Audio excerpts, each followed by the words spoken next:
All right, so this person wants to go a little bit deeper with their natal chart. Welcome to Archangel Revelations and Prophecies 444. And it is a chance you might see this on real life and metaphysics. All right.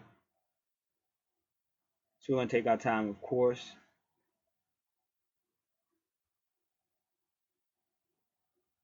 Now, I meant to say, whenever you're dealing with a Cancer, whenever you're dealing with a Capricorn is an old soul. Just so you know, usually a Capricorn, like my moon sign is a Capricorn, so that's a person who's lived past lives, and they're an old soul. Even when I was little, they called me old man just by the way I walked and stuff like that. So that's an old soul. Now, he's still a twin. So you see how he has a significant meeting with a Leo and stuff. So I am a Leo. My sun sign's a Leo. My moon sign is a Capricorn. And even on his chart, which I never knew to today, his moon sign is a Capricorn. So he's probably an old soul too. But it doesn't always have to just be one Leo. And that's why I said, when you have your chart, it's like a map for your life. And at the end of a soul is an energy or an entity. An entity is energy. So it could be a different Leo energy. You could have some type of unique situation with the sun in your life. It's all kind of stuff going on. But what they're doing is the Leo represents the sun, and it's in opposition to the moon as well. And you see that a lot.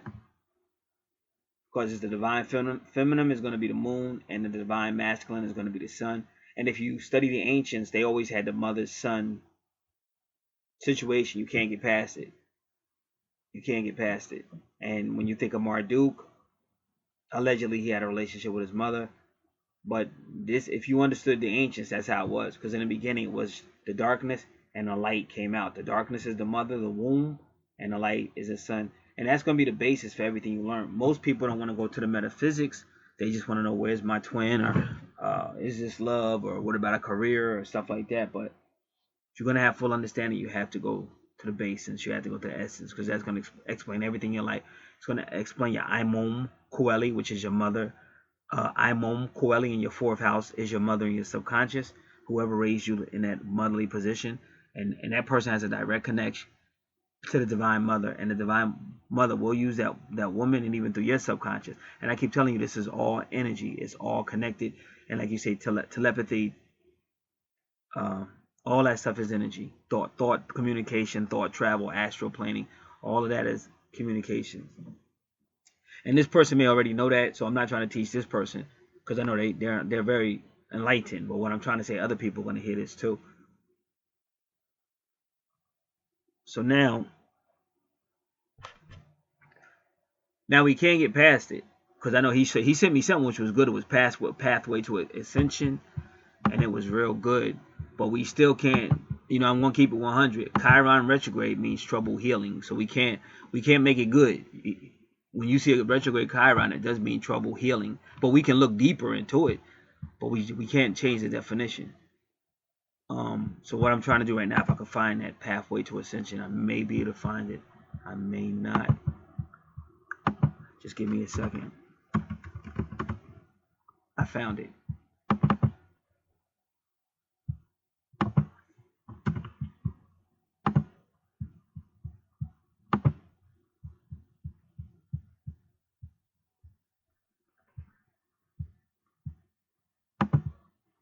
All right, so we're gonna do a couple of things.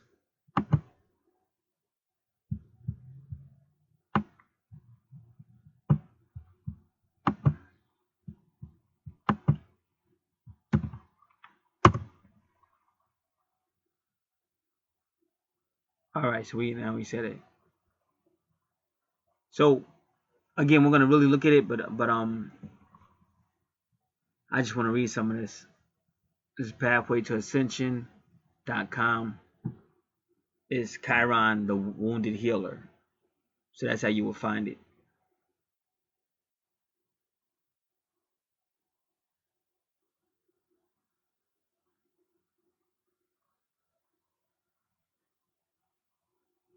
And they call Chiron the wounded healer, the rainbow ridge. But again, we want to make sure we're dealing with Chiron retrograde.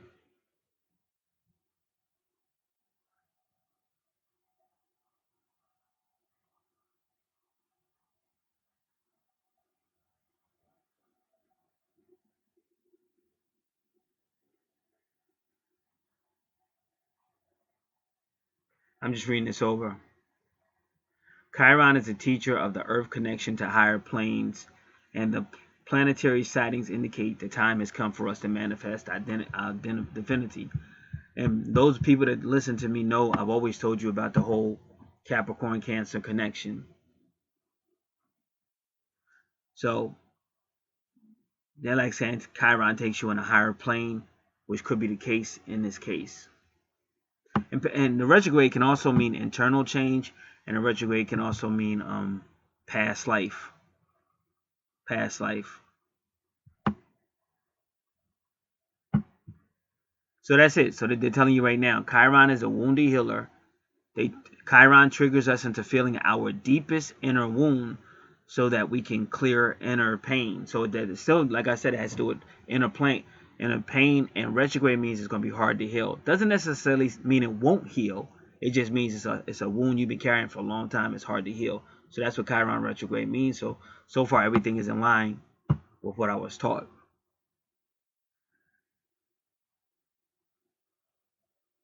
So it says the path to self-mastery includes recognizing, deliberately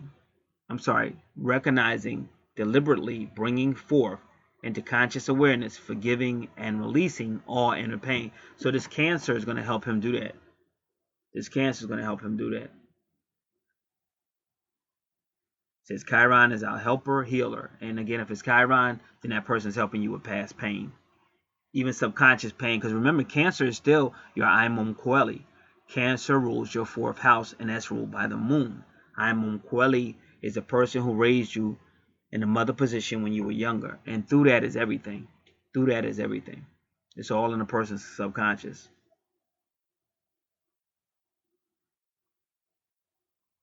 So Chiron is going to help you with hands-on awareness of ourselves so that we can metamorph into something entirely new.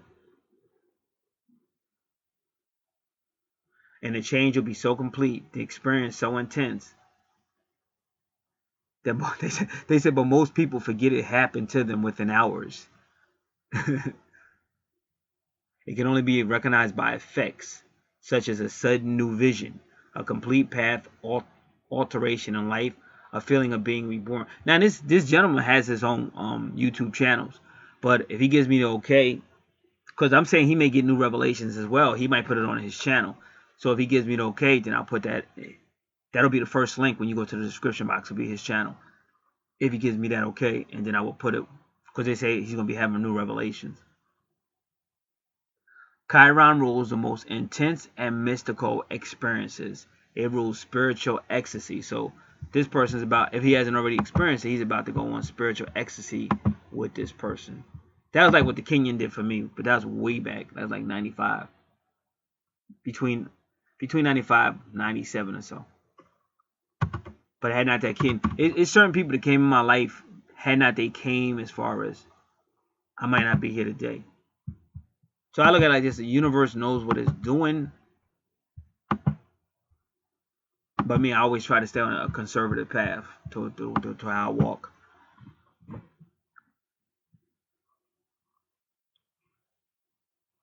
So it says, find Chiron in your natal chart. We did. Note the house it's in, relationships, which is located and a zodiac sign, Cancer. Study its meaning. We did. Yeah, we got to do Cancer in the 7th house, so we're going to do that. But this is all about family. But you got to remember, see, it's still twin flame, because that is your family as well. So, but it still can be about your family, but it can be about your girlfriend, family. It's family, but we're still going to look at it. We're going to definitely read it. Studying its meaning, we're going to do that. The house, we did 7th, and the sign, Cancer. Determine the manner in which you are to metamorph into something new, something higher on your spiral of spiritual evolution for this incarnation. But again, he's not going to be able to do that evolution by himself, so he wouldn't know that yet. It's only going to come by the connecting with that Cancer.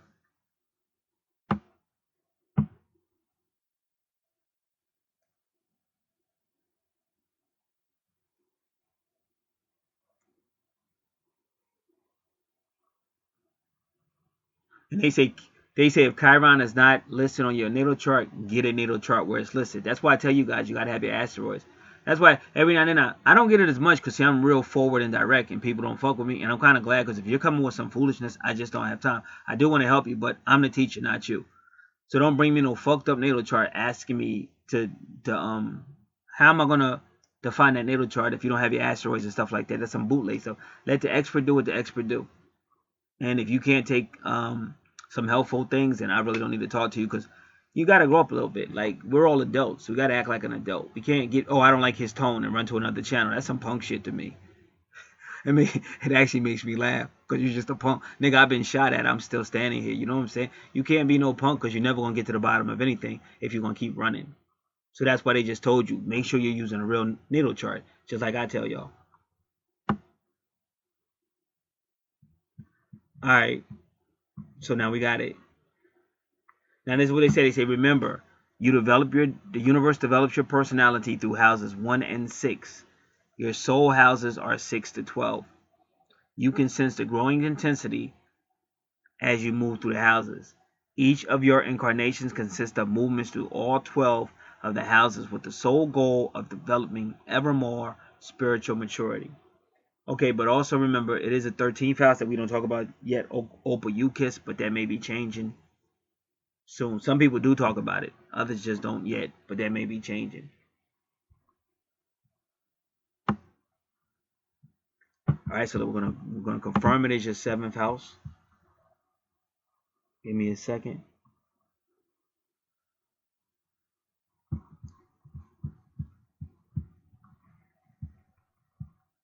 I'm trying to find my cursor. Give me a second. 1, 2, 3, 1, 2, 3, 4, 5, 6, 7. Yep. So he's got one person he meant is dealing with the soul, the 8th house, and then he got another person meant with the 7th house, and they're coming at the same time. So he's going to experience an extreme evolution.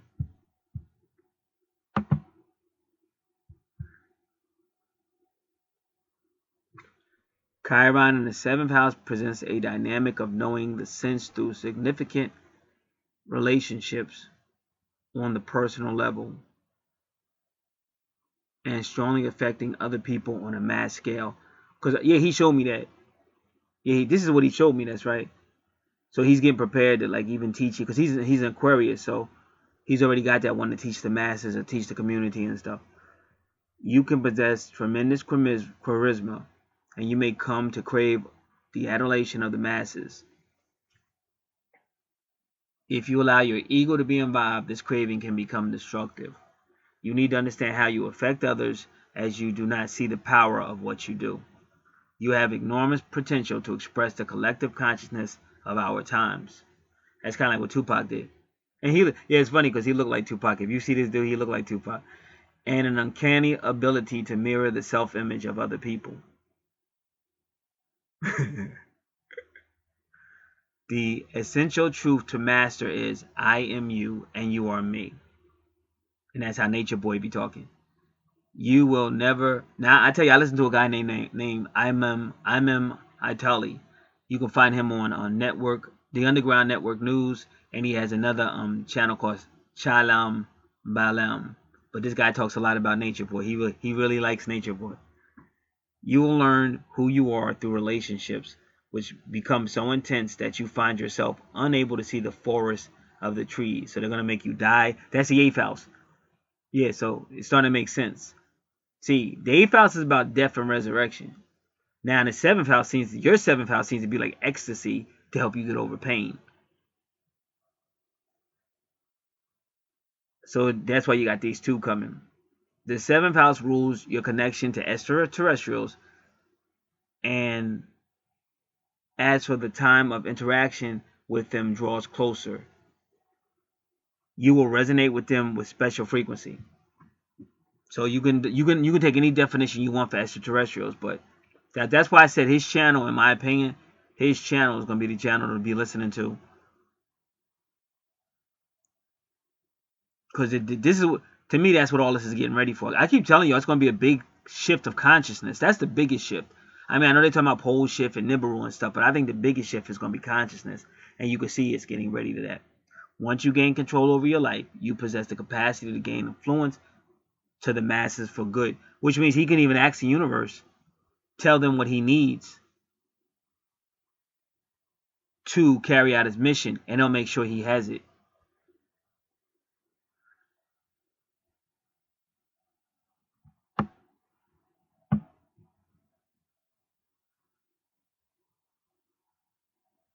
All right, I'm just quickly looking over the 8th. I know Chiron's on the 8th house, but I'm still looking over.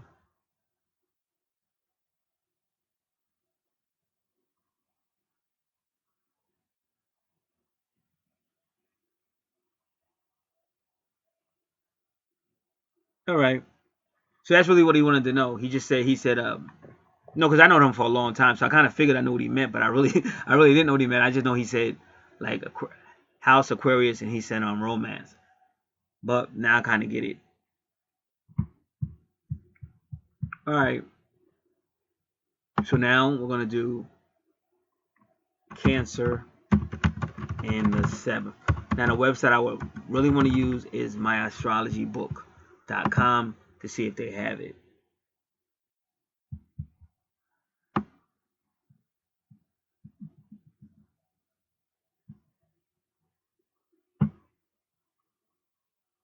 All right. But the first one that came up was sexual astrology. So that's kind of like the one they want me to use. But I'm still going to do my astrology book. Just see if they have it. My astrology.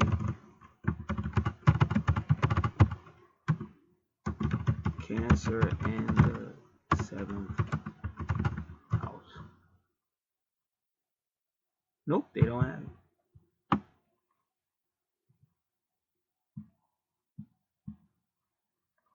All right, so let's do sexualastrology.com, Cancer in the 7th house. And that is your descendant, is your 7th house. Oh, they're really going deep. I mean, this is what they're doing. They gave a little bit of information, but then there's other things you can look up too. So we'll probably end up looking that up. If Cancer is a sign in your 7th house, then you'll be attracted to nurturing, home, and family, loving types who know how to keep you emotionally secure. And to be honest with you, that's really what a lot of men want. Don't be misled. And this is where the ladies need to listen instead of getting upset and all kind of. At the end of the day, men want their woman to be something. So you got to understand metaphysics. That's why I tried to explain it to you in the beginning. It's always going to be about the mother son. Even on the cross, Jesus said, man, he said son, your mother, your son. Basically, that's what he said. May not have used the exact same words. And ironically, William Tapley on 30 Go Books was just talking about the same phrase in the same event. So it's always going to be there. So in the old days, it was normal for a man to say, yeah, I want to marry a woman like my mother. And I know my mother is a lot like my grandmother. My grandmother, rest in peace, she's no longer with us. So you can't get through it. But it's nowadays, it's like, oh, you're a mama's boy and blah, blah, blah. But what that person is really trying to do is they're trying to get you to break the natural. Now, this Cancer is bringing him back to what's natural. And she's taking him back, well, we already read it, higher plane. Now, I didn't write that. But metaphysically, I can tell you it's true. Because she's going to take you back to the way it's supposed to be. Back to natal chart. And that's why it's funny, because people that do request a natal chart, when they begin to see how much that natal chart kind of brings you back to almost a conservative way of looking at life, they don't want it. They run somewhere else because they don't want to be conservative. But the more you get away from the whole natal chart, the closer you get to like either bestiality or an allowance of it. Like same sex, oh, that's cool. Oh, where are all these kids going? Nobody cares about the kids. All these kids are dying or going or disappearing. Nobody's really, no outrage of where the kids are at. Nobody's saying, hey, we're going to shut down until we get where these kids, what's going on. Because they got used to it. They don't care. Just like I said, unfortunately, 2 young girls died recently in my county swimming. But nobody broke down and say, where were the adults at? Nobody broke down and said, how come they don't have lifeguards? Or nobody breaks down and say, why would you let 2 13-year-old, a 13 and 12-year-old little girl in the beach by themselves with no oversight whatsoever? Nobody says anything. The kids die, they get some money, and that's, to me, that's kind of like shut up money. Okay, we gave you all some money, just be quiet. This is the way it is. And now you got people marching, talking about, oh, it's nothing wrong with having sex with children. So that's what happens when you get away from your natal chart, get away from the spirituality, and get more and more into the bestiality. See, the natal chart is about coming out of the darkness, growing. You just read it, spiritual maturity. But nobody cares about all that. So guys like me stay true. That's what I mean by conservative, because we ain't going out like that. And hopefully we'll save some people. We can't save everybody, but some people will listen. So again, that's the way it's supposed to be, and that's what most men want, even if they act like they don't. But most men want that nurturing. It's natural as far as metaphysics, if you understand the beginning from the darkness to the light. Now there may be some men that say that men ain't with it. There may be some men that, oh no, I don't want no woman to be nurtured. I don't want. I'm a man. I don't need that. But most men do. And I always said, at the end of the day, no matter how much men talk, they're really big babies. And that's why a lot of women, when they get cheated on, they just get so mad. They don't never want to know why. See, me, I like to know why. I love to investigate. And a lot of times that's why. Because he's coming home to her and she's not being nurturing, or she's being something else. Which could be his fault, because he could be acting like he's the big man. So she thinks he doesn't need it, but he does. But then the woman he starts sleeping with, because she's more nurturing and she's more catering. Even when we do these angel cards, a lot of times they tell these women, you have an indigo boyfriend, or you have a crystal, your twin is an indigo, or your twin is a crystal male or indigo male, and he needs nurturing. And a lot of women don't know. That's what I said. I have a video on this channel about indigo men, and don't nobody want to look at it. Why? Because nobody give a fuck what a man think. And that's why relationships keep failing. Because it's slanted. It's slanted. Nobody really cares. Toughen up. Don't be a crybaby. Don't be whining. But when you go back to the chart, it's essential. It's essential that that man receives nurturing. Essential. And there's nothing wrong being an indigo man. That's a wonderful thing. Very sensitive. They could help change the world. But again, who's running the world? The damn devil. So he don't want none of this natural stuff to come. He's teaching you all this bullshit, this independent shit. Oh, be a man, be a macho man. Get it yourself. You don't have to pray. Just get up and get it. Don't get down on your knees praying, asking God to help you pay that bill. You get up, be a man, and get it. And same thing in the Garden of Eden. You don't need God. You can be God yourself. So this woman, this Cancer, is going to help him go back to the basis, and what his prior relationship or relationships may have failed in doing. This Cancer, that's her sole purpose. Now, I'm not saying what's good or evil. I'm just telling you what the purpose is. Each person has to come to their own conclusions. But that's the way it's supposed to be. And like I said, that's the way God made it. So when you have a problem with me, I'm only speaking what God said. You actually have a problem with God. And that's why I said I stood over a lot of coffins. Ain't one coffin stand over me yet. So a whole lot of know-it-alls are gone. Because they didn't know how to do it God's way, or they didn't want to do it God's way. And they're all dead.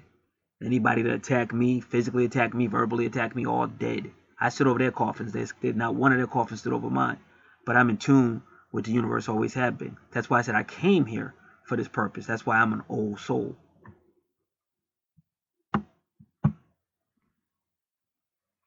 If Cancer is a sign in your 7th house, then you'll be attracted to nurturing, home, and family. Loving types who know how to keep you emotionally secure.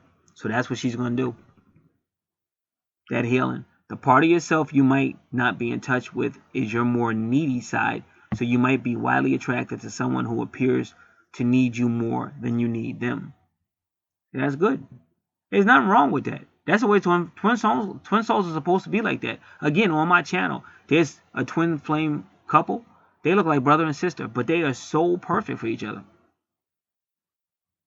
That's the way it's supposed to be. There's nothing wrong with needing and having your needs met and providing that person's needs, fulfilling that person's needs. There's nothing wrong with that. Anything opposite of that is some demonic shit. Like they think arguing is the way it's supposed to be.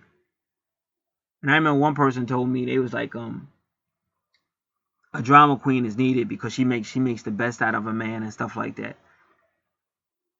Man, I mean, maybe in some ways, but some people don't need to argue every day.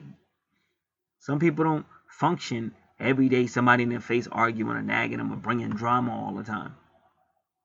So in this Cancer person, This is the purpose in his 7th house. So it's in his chart that this would happen. That he would help meet this Cancer in a relationship or business, some type of relationship. That's the 7th house.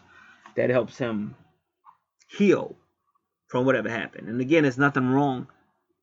It's nothing wrong with that. See, if you understand what happened on the cross, Jesus had a real unique relationship with John. Now, some people question that they were a little too close. I don't know. But it was John that Jesus said, son, your mother, and mother, your son. So in other words, Jesus didn't have a problem with a man that wasn't Mr. Macho, Macho, Macho. See, because when you really understand this, God takes care of everything. And if you really understand the basis of everything is the divine womb. Everything came out of that darkness called the womb. So there goes your mother and your nurturing. So in other words, a true man of God acknowledges the divine mother. That's why they call the Honorable Elijah Muhammad Mother Mary. Why do they call the Honorable Elijah Muhammad Mother Mary? See, that's some esoteric mystic stuff that you don't understand. Why are all these holy men wearing like long gowns and like a woman, judges and popes, and they all bowing down? The higher up you get into those secret societies, the more they have to bow down to that woman. See, when you understand the truth, the metaphysics, you don't have these problems. So this is a metaphysical connection he's going to have with this Cancer, which he understands the mom anyway. He already knows who she is. But this is another. And remember, I keep trying to tell you, the Cancer is the Imum Coeli, the 4th house. So she's connected directly to the divine mother. But she's also connected to your earthly mother. In just metaphysical ways, energetic ways that we don't understand. But we'll begin to see it when we become more discerning.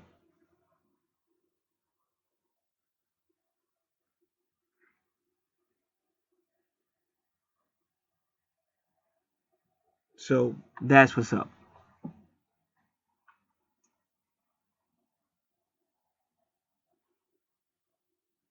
As a result, with Cancer in your 7th house, your partner is likely to give you plenty of stick to your ribs love and sex. Sometimes so much that it could be suffocating. Take it, bro. That sounded like some good shit. No, let me stop. That was my earthly side talking. I'm so sorry. So unprofessional. That was my earthly, fleshly side talking. But all I'm going to say, because once you lose it, you don't know when it's coming back or how it's coming back. You're more likely to want a committed sexual relationship that leads to family if Cancer is in your 7th house. Nothing wrong with that. You might be looking for a mother rather than an equal partner. Be aware of this tendency if Cancer is in your 7th house, because if you don't confront it, eventually it might lead to the downfall of an otherwise loving union. So what they're telling you is don't get rid of that player shit. Like they're telling you got a good ass thing, so don't sit there and say, well, I like the nurturing, but I ain't looking for no relationship. Because you're going to fuck it up, boy. Take it from a guy that's a little bit older than you. And I know what it's like to fuck it up. You're going to be wishing you didn't listen. I'm going to email this part over to him right now.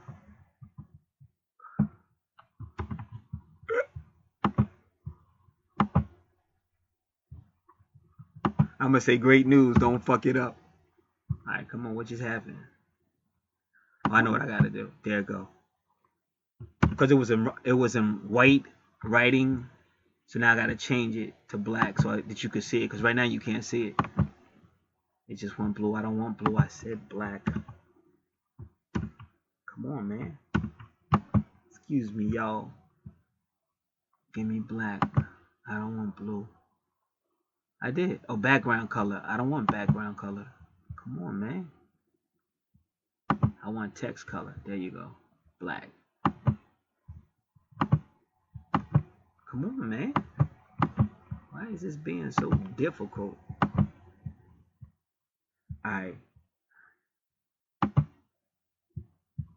We don't want background color. We want text color. Alright, we got it. According to this, I still can't see it, but I'm going to believe it.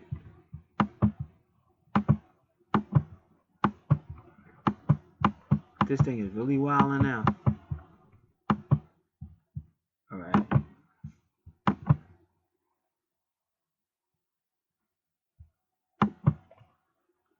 if this thing is really doing what it wants to do. Alright, I'm gonna see what happens if I do this. It's still cutting up.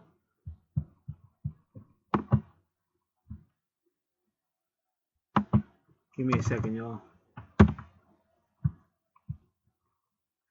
This thing is really being a pain in the ass, but I'll get through it. Nah. Alright.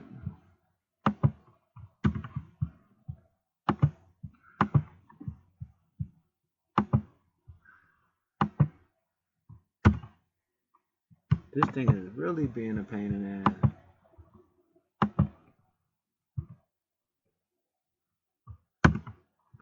Now we're gonna try it one more time. I'm gonna do this. Do this.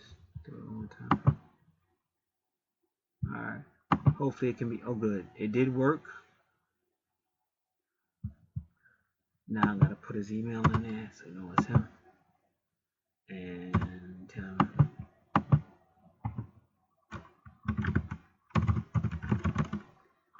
I'm saying great news. I can't say it. I'm saying his name. I'm typing, but I just can't say it. I said read and don't fuck it up.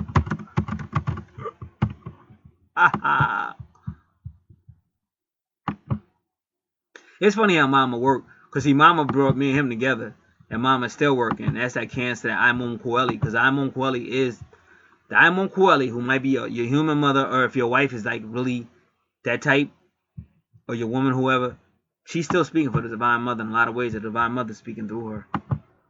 I just did another video where I proved that a person's father and mother, even if they are deceased, they're still in his life. I proved that in the natal chart. You can see that on Archangel Revelations and Prophecy 444. Alright, so that was good. So that'll be good news for him. And then he'll get this video a little later. Now again, it's with sexology.com. So his challenge is, you got a good thing, don't take it for granted. And believe me, I can tell you for a fact, just like y'all say a good man is hard to find, I say it right back to y'all. Yeah, well, a good woman is hard to find. Now I think Eros is Juno. So let me just make sure, because now we got to look at something else.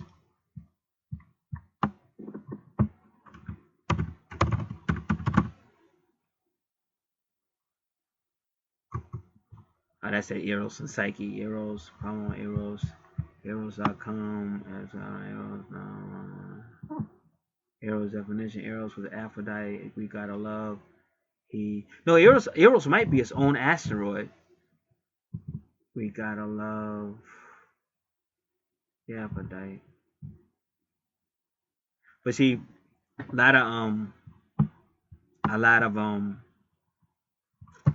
lot of charts don't have Eros on it.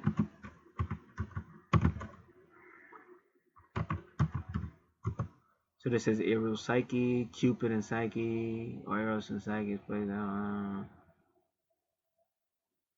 the charming myth of Eros and Psyche, myth of Eros, son of Aphrodite.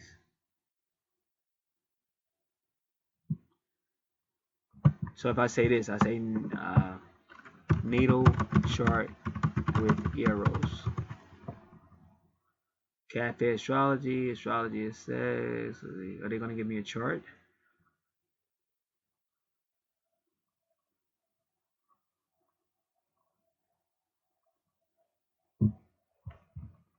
Give me a second, y'all. I may have to turn this off. I don't want to.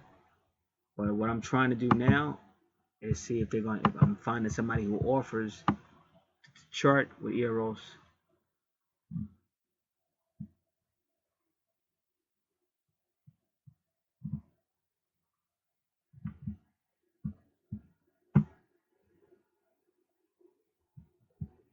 Alright, give me a second, y'all. That's for Eros and Astrology. Start finding your E spot. That's for Eros in the natal chart. It seems like a lot of people are talking about it, but are you offering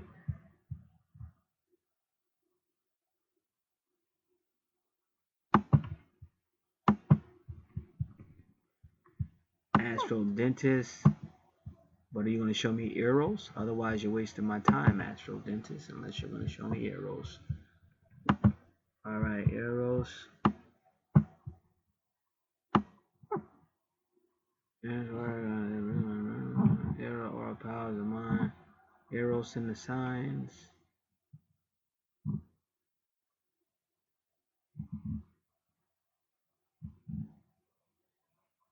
Eros will be a heart with a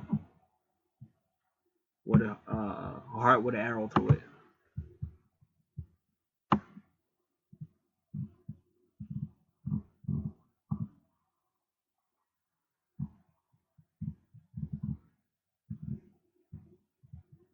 All right, I'm just finding the site that offers it. Sexual astrology. You already got that. That's right.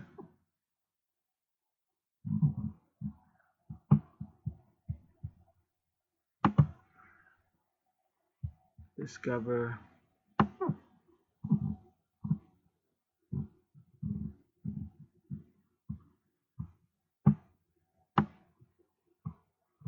A lot of people talking about it, but we still gotta find out the person who.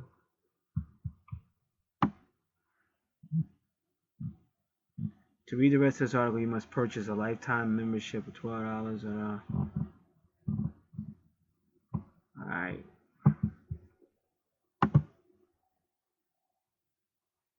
All right. I'm gonna do this. I'm gonna let you do this with y'all because I'm doing this. This is Astro Dentist. I don't know if they do Eros or not, but we're gonna do this right now. So y'all, I'm gonna do this with y'all. The reason why I like always turning it off because I like to share the energy because I really believe in energy, the power of energy. So we're gonna do this now.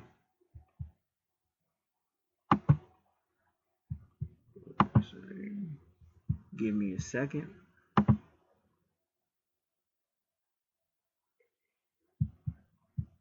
All right.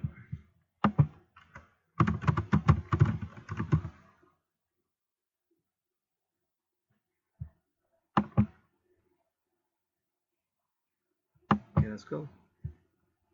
All right, give me a second because I gotta find his. Give me a second. Oh, we're almost there. Only thing I'm trying to see if I can see arrows on it. Hurry up, hurry up, hurry up, hurry up. What am I trying to do?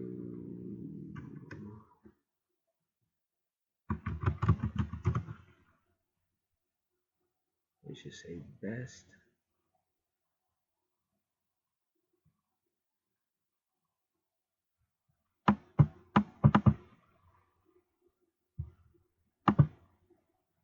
Thomas Morning was this is time. All right, here we go. Got it. Thank you, Jesus. Thank you, Yeshua, for all you people that don't like the name Jesus. All right. Give me a second. I'm just putting in the needed information.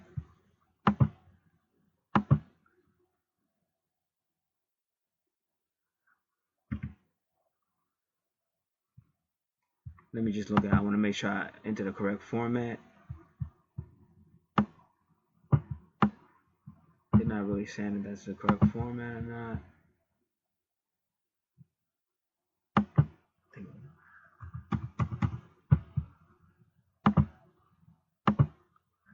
Alright, let me do it again. We're getting there. Now.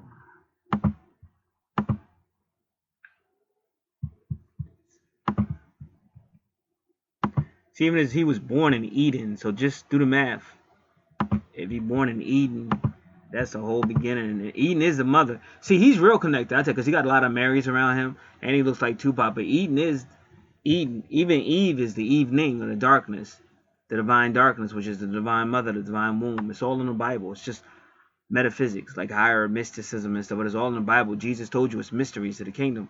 You got to really get that. And even his birth is a synchronicity. 4, 5, 6. 4, 5, 6 is a synchronicity. Then you would take that number and break it down. 4 and 5 is 9. 9 and 6 is 15, which is 6, which is the number of Venus. And then you want to see what day he was born on. If you can find that online.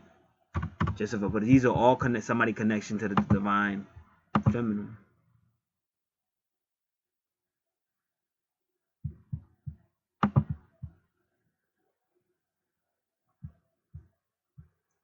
All right, I'm checking everything over to make sure it's right because this is big. All right.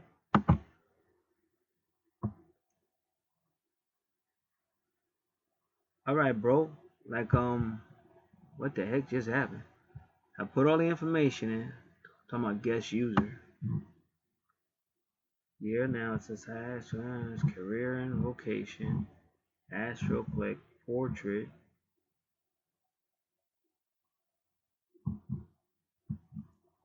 See, I hate this shit. It always gotta be some bullshit. Why put all that shit in and then you click it and it don't show you what you're looking for?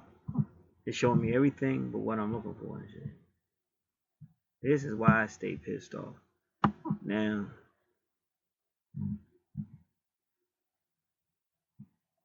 but nobody want no free horoscope, bitch. Alright,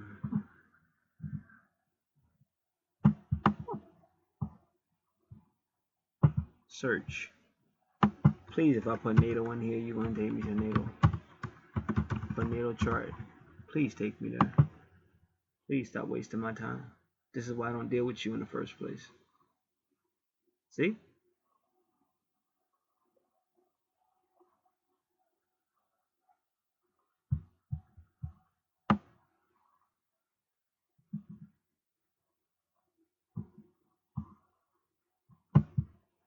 Alright, give me a second, y'all.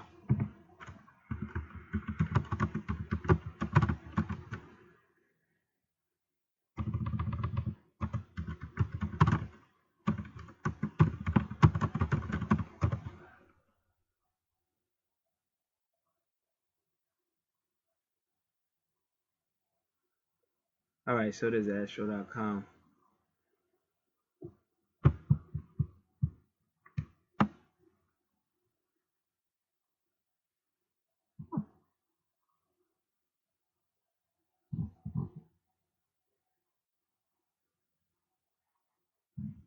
Alright, just give me a little bit of time.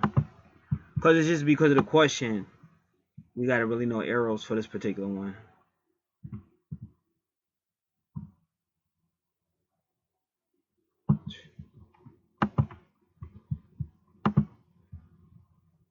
Give me a second, bro.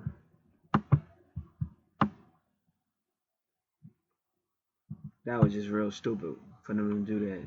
That's,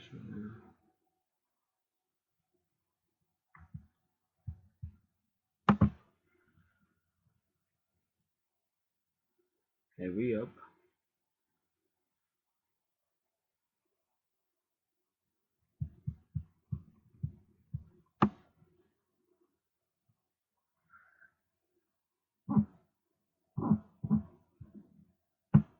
Cause they call us dude guest user and shit. So I'm gonna click on that because it's and he's logged in.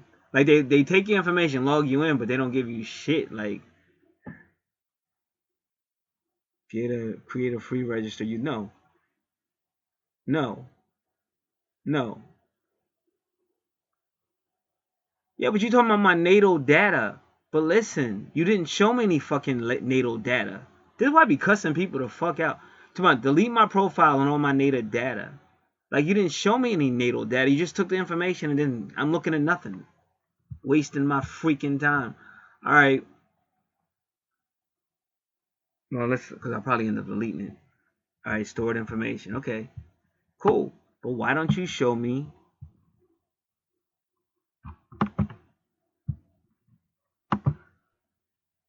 Then it takes you back to the same crap.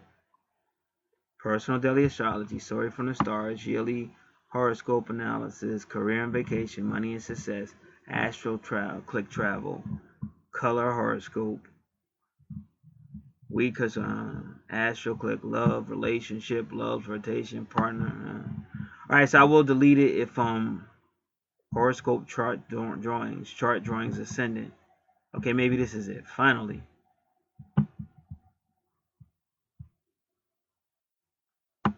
quick access to your chart and calculation. Good. Finally. Finally. Now you better have Eris on it. I'm gonna send you a dirty ass email. Alright, no, I'm not just joking, everybody. Just having a little fun. Alright. We see Chiron, Ascendant, Medium Coeli, True North Node, Pluto. That's the only Chiron that's showing. Is the only ass right there showing is Chiron.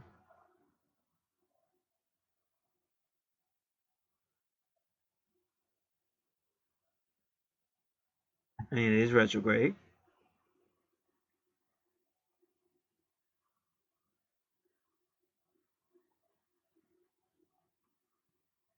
So they don't do arrows.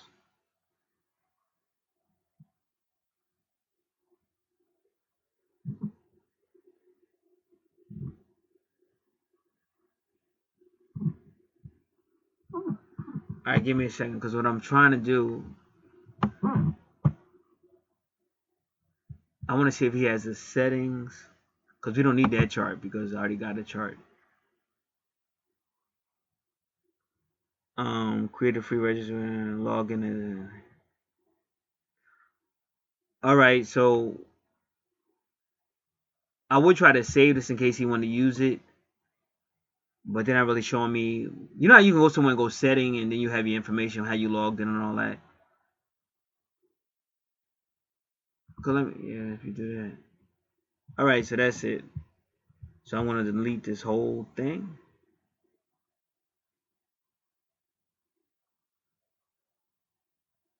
Because it's just we don't need it.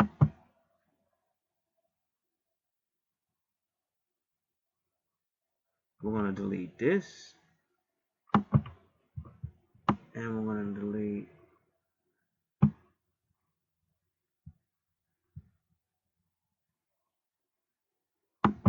because we don't need it. And then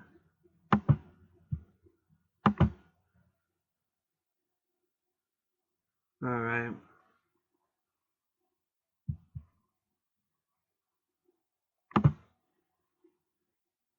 Not logged in. Looking good. Looking good. And when I say guest user, it shouldn't come back. Good. It's all gone.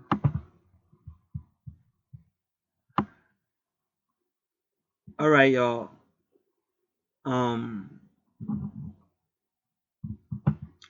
Only for him, because this is a situation. You really would want to know where Eros is on the chart. Alright, we're going to do this. We're going to have to put that.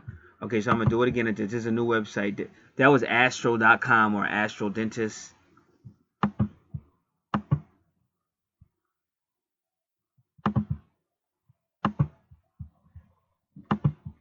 This is a new one. This is alabe.com. ALABE.com.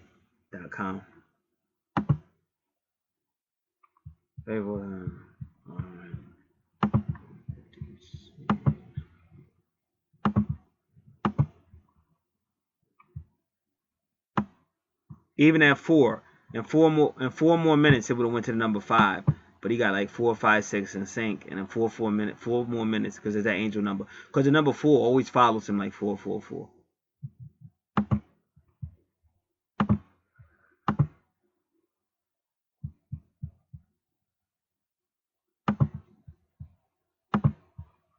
Give me a second, y'all.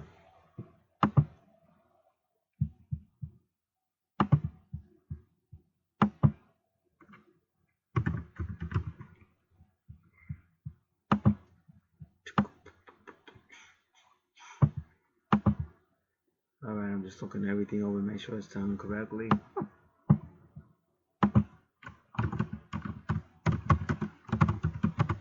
Now, what are they supposed to give him? Free birth chart and astrology report. Alright, so let's see. Thank you. You have a record of this mini reading. Please print this page or select file and save as on your hard drive.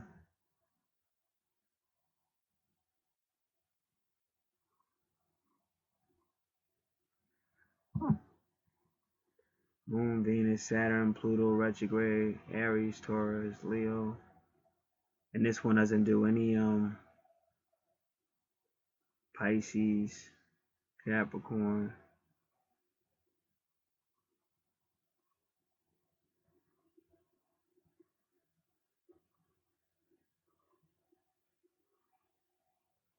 See, they don't do any asteroids. The other one only did one asteroid. All right, so how am I going to do this? I'm going to do it this way.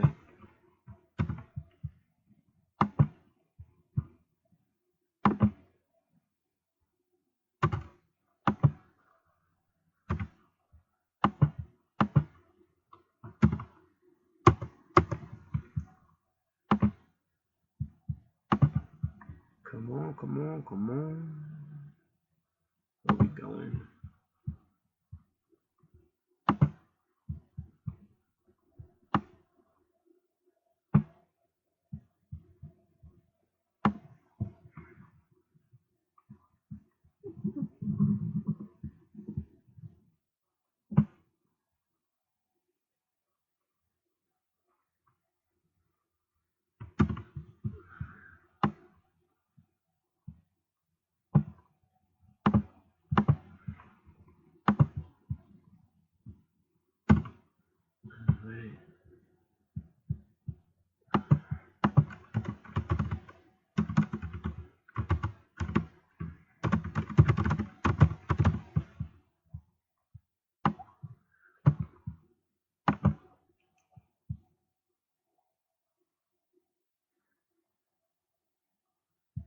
Sin, bro. All right. So once again, now let's just see if I can delete this. Probably not.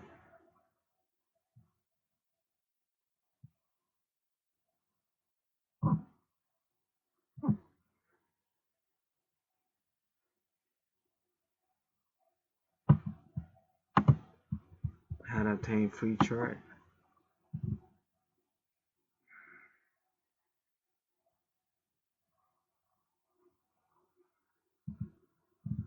What you need, we have go through first on top if you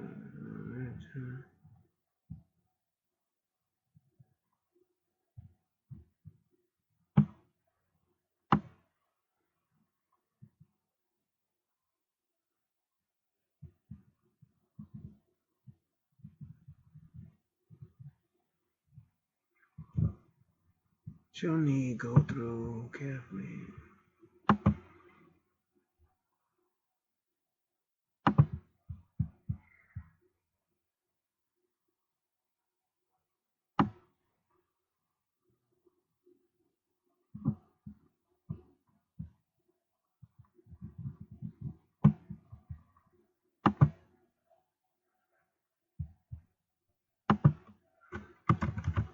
Alright, give me a moment. I gotta do it again. This is Cafe Astrology. I'm not sure they're gonna do arrows. I mean, I'm sure it's out here. It's just one of them things. Probably gonna have to do it at another time though, because everybody I'm doing is not giving it. Alright.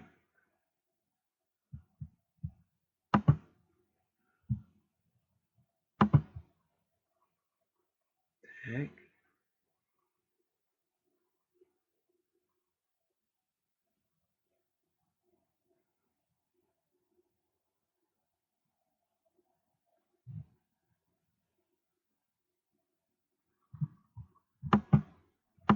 This is already fucking up already. Just give me a second. I'm sorry. Alright, now we got it.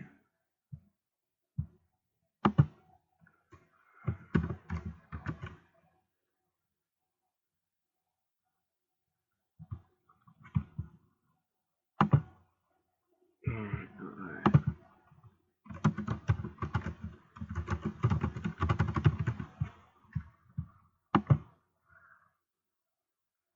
Before getting in, please read instructions below. Alright, you're starting to get on my nerves.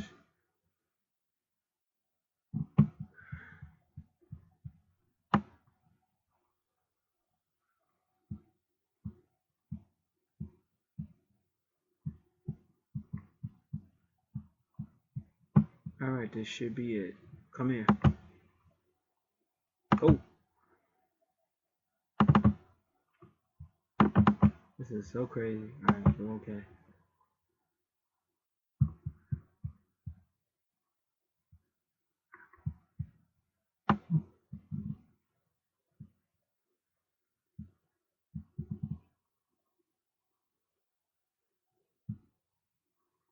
On the table. Come on, show me them show me them asteroids. Pluto, Lilith. They got Lilith.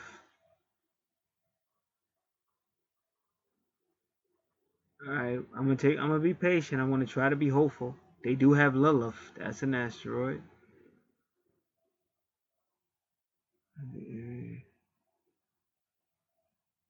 Taurus and Leo. Virgo and Sagittarius aspect. Moon. Asteroids and Chiron. Woo! The following table shows the positions of the 4 major asteroids and Chiron. These points are not as commonly used by astrologer, and that's what I try to tell you. That's what makes me different than the rest, because I use the asteroids. They like without them, you're gonna be. It's like the meal without the seasoning, bro. All right, so they show you that, and I'm sure they have arrows. But guess what? They don't. Well, who do they have? Aries. I got close, but unfortunately, not close enough.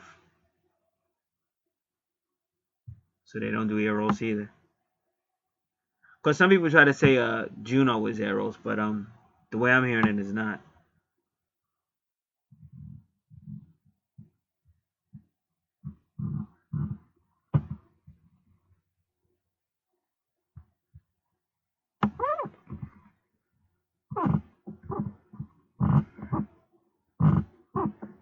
And so far, I haven't seen the actual chart either.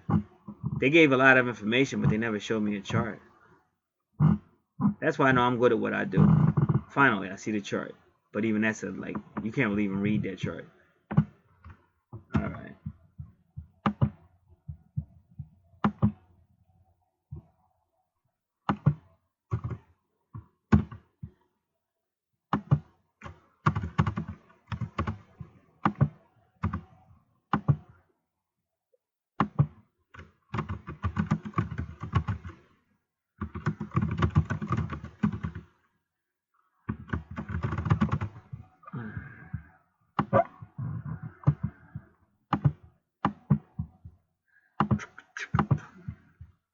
All right, where's it at? Where's Cafe Astrology? Right here.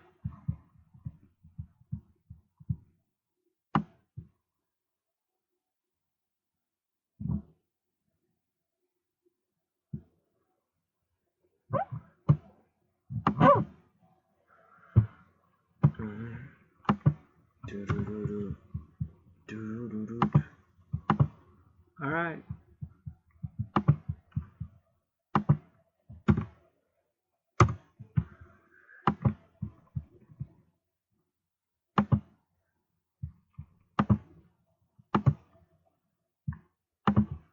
So we can get rid of this.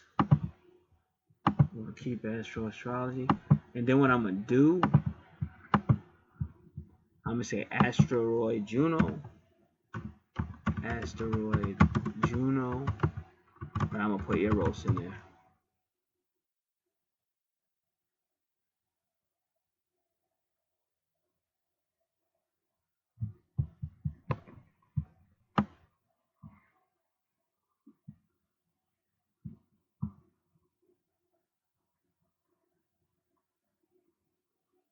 Yeah, 2 different asteroids. Eros and the divine consort Juno.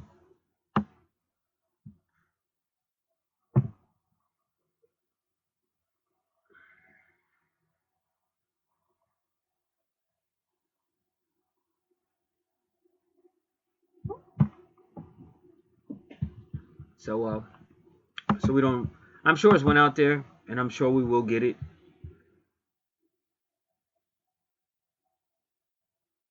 But we'd have to find out where Eros is to go further with this. But I'm gonna save this file so we know when to come back to. Come back to.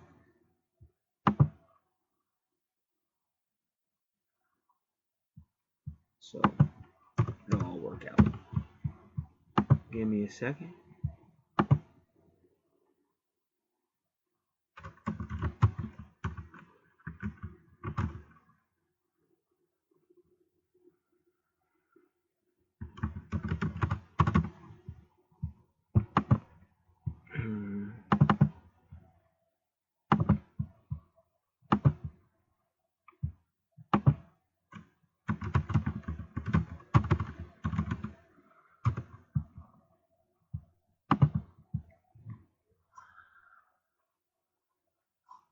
Cause like I said, I've had people tell me that. Well, I met this person.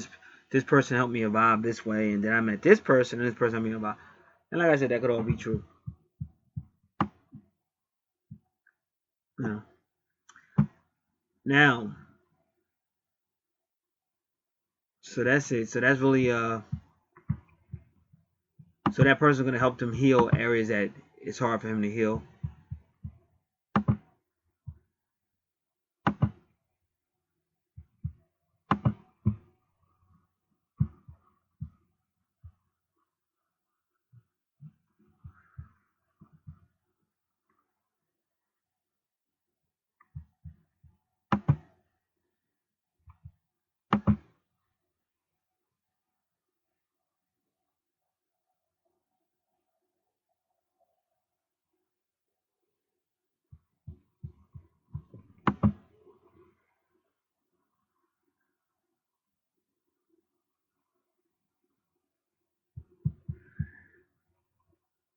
All right.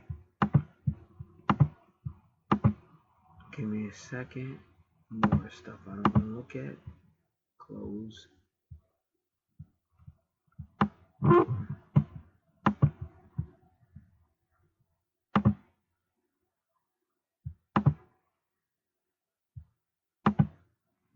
All right.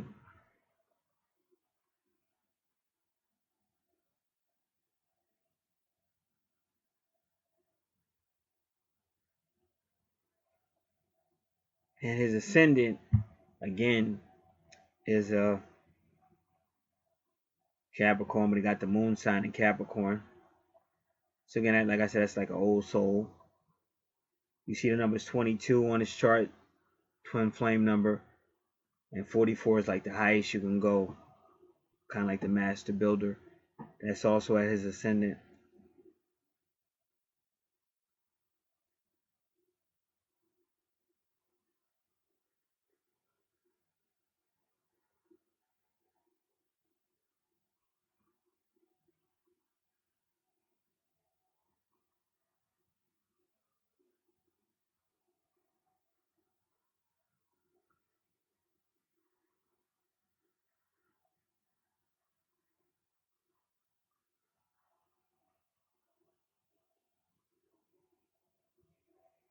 Now, 1, 2, 3, 4, 5. Let me see what's going on. 1, 2, 3, 4, 5.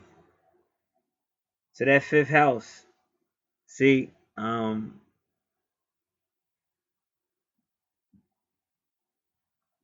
fifth house is ruled by Leo, and then right there you see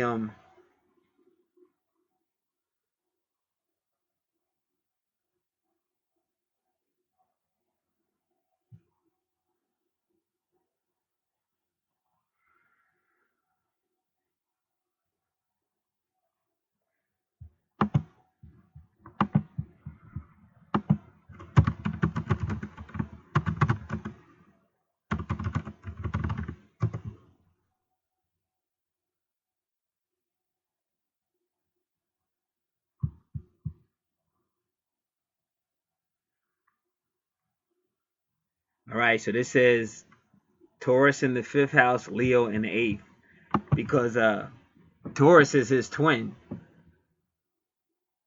So this is gonna be a good one. And then with Leo, But we also want to know Mars in the 5th house.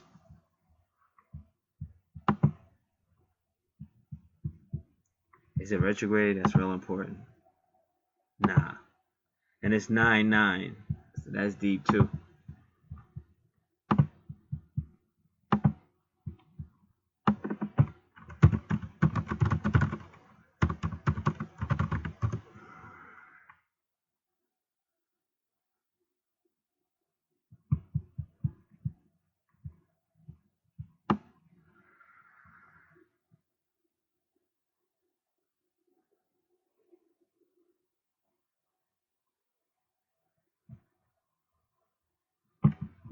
We're going to use dark pixie astrology from, because it definitely has to be Mars in the 5th house. Okay, it is. Now, why did I pick that one? I'm going to tell you, keep it 100. Because I could have picked Indian astrology, because that came up first, Indian astrology horoscope.com, but sometimes it can be negative. I try to get away from that.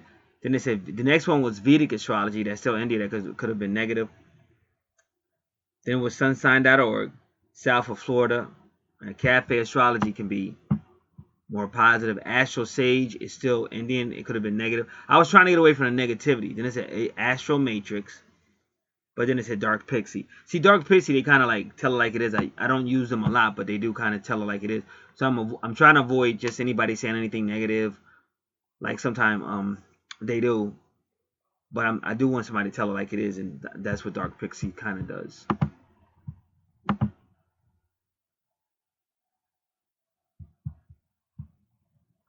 Just to let you know, the 8th house is going to be anything with your unknown, depth, talent, business, karma, investigations. Scorpio rules the 8th house. That's ruled by Pluto. Scorpio is all about sex, power struggles, make transformation, like the butterfly.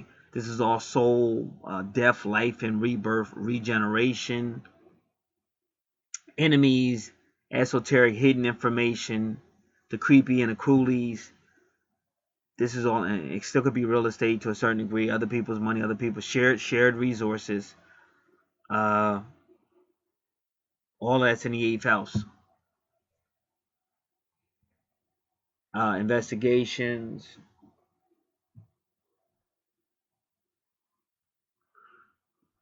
So we're going to read the 5th house in astrology rules your hobbies, romantic interests. Well, again, children and creative pursuits. This is travel, fun, anything entertaining, taking risk, nature, adventure, romance. That's all in the 5th house. What you find most fun and how you have fun can be found by the sign on in your 5th house. So that was the Taurus. Within the house, the kind of romantic you are, how you want to be courted, and the people you date and fall. Because that's what it is. That's somebody that's like dating, and it could be sex and all that, but it's not going to be serious. That's the 5th house. You date and fall in love with, which are also ruled by the 5th house. Children are ruled by the 5th house. So if I saw that, I would say this person might meet somebody they may have a relationship with. They may even have children, but it may not get to the serious. I would have to see other houses. It may not get to like a committed, like really serious relationship. Like this is a person you're really gonna be with. See, want to be with and gonna be with, two different things. Children are ruled by this house, the personality types, and your approaches towards them. What you're most creative with, what you feel best at creating, falls here, as well as generally people with planets here, except Saturn, are highly creative people. The 5th house is ruled by Leo and the Sun, and is a ascendant house. Now I gotta look that word up. Succedent. Alright, so was that it? I think that's what I wanted.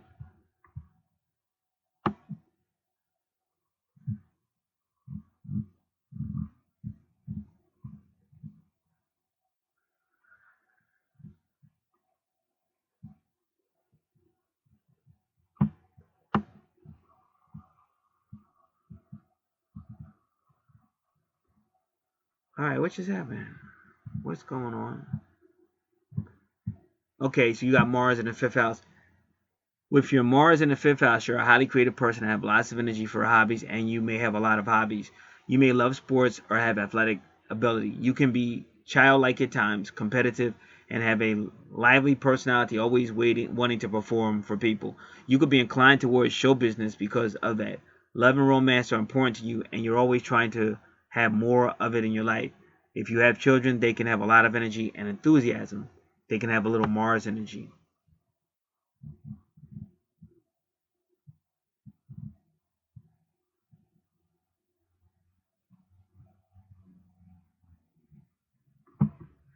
When Mars is in your house, you're driven to express yourself with creative surges. You can take a creative approach to matters and projects. It's a good time to pursue a creative endeavor. You have more energy for fun instead of work, and have a hard time focusing on your duties and responsibilities. But see, once you learn how to use your gifts, that's fine because you don't always have to be tied down somewhere. Your creative gifts can take care of that. Try and take as much time off as you can to give yourself plenty of spare time to do whatever pleases you. Your inner child can come out a little, and you can pick up a new hobby. This is also a good time for love and romance, and you have more energy for both of those things. You're more flirty, and if single, could have the chance to date many people or meet new suitors. If attached, you can reignite the flame and inject more passion into the relationship. I was getting ready to do something. I forgot what it was, but come on, let's go. Okay, that's what I want. Freedictionary.com.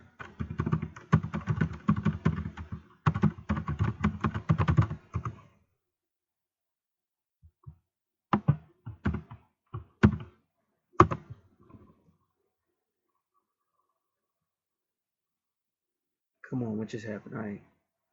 Succident. And this is how it sounds. Succeed. I didn't say succeed, I said succident. Here we go. I type it in one way. They're going to give me what they want to give me.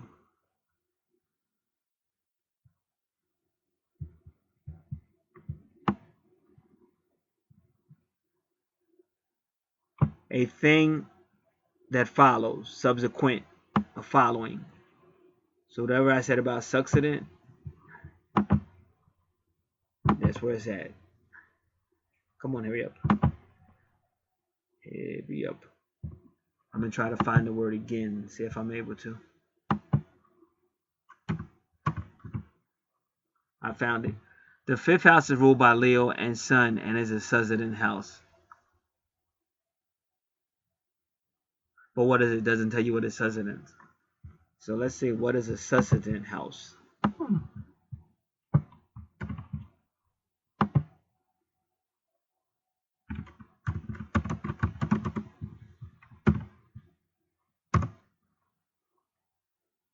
Oh, they actually have a word for it.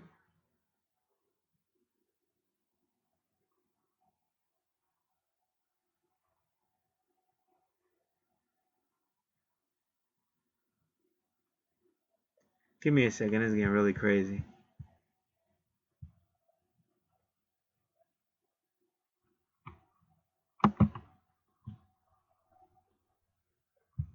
The houses of an astrological chart are classified in three groups. Angular houses, the first, fourth, seventh, and 10th. Southern houses, the second, fifth, eighth, and 11th. Why is that important? Because we know there's a connection from the 8th house to the 5th house. And cadent houses, 6th, 9th, and 12th. Traditionally, the Southern house has been referred to as a resources house, although this description applies best to the 2nd house and the 8th house. Well, bottom line, it's talking about money because I think you did have Jupiter there. Let me look at it again. Yep, you did have Jupiter there. So that's what's going on. That is your money house. So that's what I was saying. You can make money by being creative. Your creativity. Just like what you said, career, and you said ka, tell your soul to your spirit, get in the rear, career. Because the spirit tells the devil to get in the rear. Get behind me, Satan. But Satan say, ka, rear. Get behind me. And that's why your 10th house is the career house, career house, and is ruled by Saturn or Satan. And then Capricorn. And Capricorn in the tarot card is a devil card, 15. So you got to be real careful. So what this brother said about career, but they're telling him you don't got to worry about that. His money, Jupiter, is in that. And that's why he just being creative. Could be creative with sports or competition, just creative with his music, whatever he's doing. But he's got money. And him and her, the Taurus, they did have businesses before. Because when I first found out about them years ago, they both was working together. They had business. So that's already been done in his chart. But see, that's the early stage. And then when you get to the 7th house, this is a more serious situation. But see, he didn't put Juno there. That's why they warned him. They warned him. They said, yo, you better, this woman that's coming to be your healer, that's the one you better get with, because you never know. But then his Juno was retrograde. So to me, his most interesting house is really that 9th house. But see, the 9th house means second. Let me explain what I mean by second. See, your 3rd house can imply an initial meeting with a person.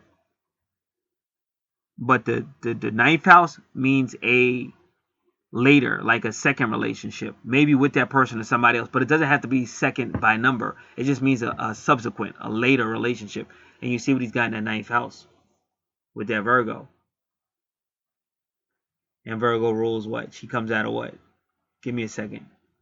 She comes out of the 6th house. So then you want to look at his 6th house. And see, it went to the 3rd house. See, the 3rd house is usually like a earlier relationship.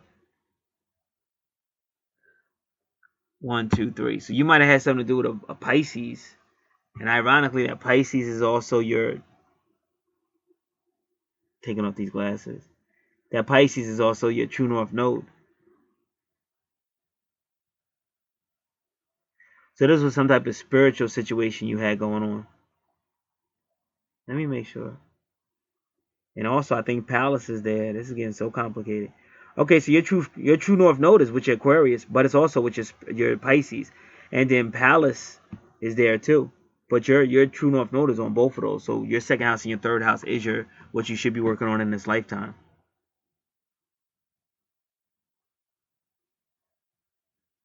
And Palace can be that female warrior or defense of a woman. So it might have been a female that was there helping you with that. All right. So that's your 3rd house. So there might be some sealing. There might be some healing coming from Virgo for your 3rd house situation. But then you meet that person again. And now you're a little bit more ready because you got Juno and Lilith, but they're both retrograde. So your 9th house is way more important than all that other stuff to me. But that's just how I look. That's how I'm looking. I'm not saying I'm right, but that's just how I'm looking at it. Because that's the person you're gonna do Juno. Juno is gonna be the type of relationship or the marriage.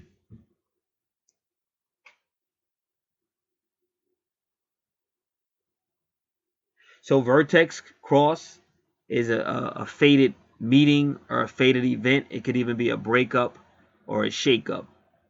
And that's by this Leo that comes through. But you could already see in your 5th house that Leo energy because you had Mars, and that's with that Taurus. See, a lot of times people know. Like I keep telling you, it's energy.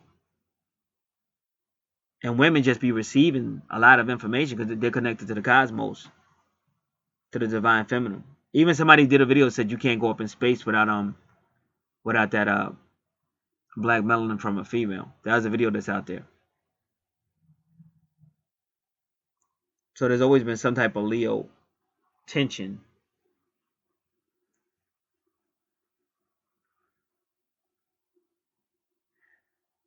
So we'll do Leo and the 8th house. Oh, what else? Who's going to do this? Yeah. Taurus in the 5th, Leo in the 8th house. If Taurus is in your 5th house, then you'll be slow and steady when it comes to love, dating, and sex. A relationship, even a dating one, has an immediate sense of loyalty and stability in your eyes, and you take dating very seriously. With Taurus in the 5th house, sensual pleasures are heightened, and you're capable of enjoying sex and giving sexual favors more than other signs. Taurus in the 5th house will approach love in a more romantic way than others and will enjoy the experience of wining and dining a date and being wined and dined in return. Also, Taurus in the 5th house, they could waste money like spending or gambling. And they like massages and stuff.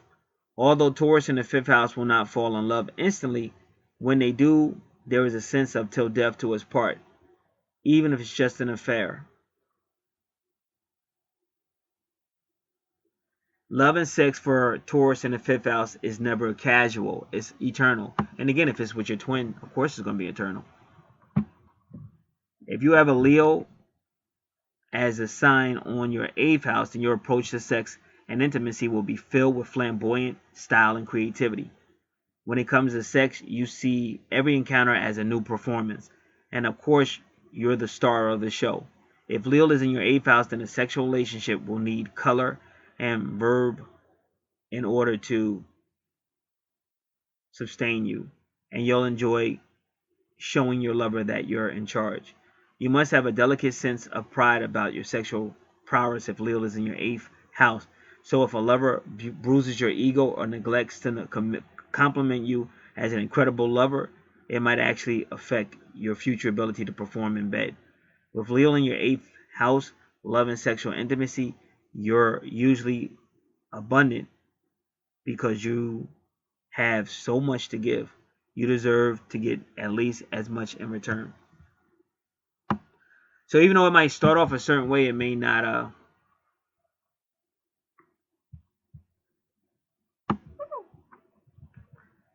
be as great. But I still want to just do Leo in 8th house because there's still a reason for it. All I did was tell you what it's going to be like, but we got to get a reason for it. Give me a moment.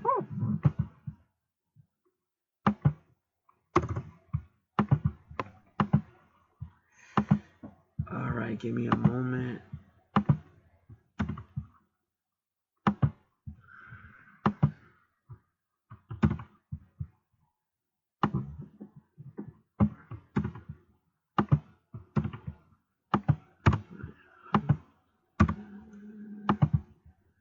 Right, so we're going to look for Leo in the 8th house.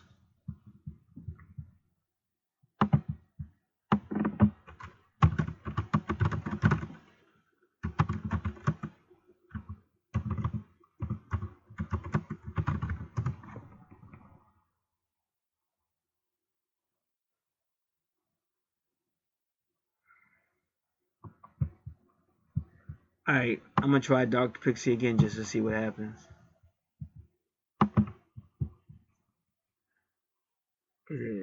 Yeah, I don't want 8th house. I want Leo in the 8th house. Ooh.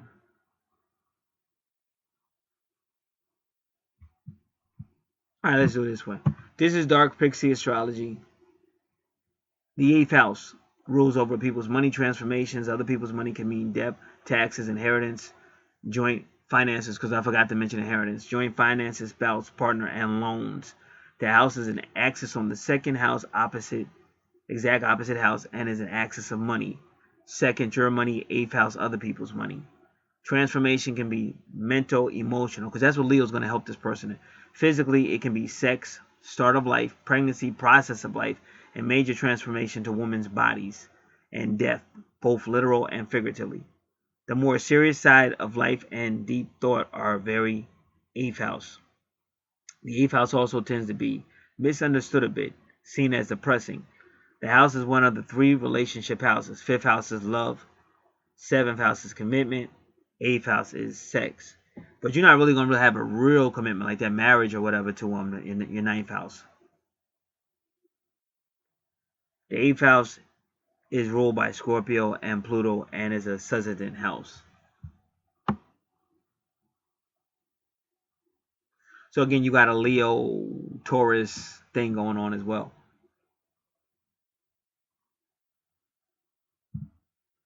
So the 8th house in, what are we doing? The 8th house in Leo, you're enthusiastic about investing in joint finances, and you've had fun with it. You don't like to hoard your money, but you do like to have control over every penny. You inspire yourself to transform and improve your self-esteem and confidence to get what you want out of life. So the Leo is either going to help you with your self-esteem or lower it. And it's going to be sexual. It might even be joint financial ventures.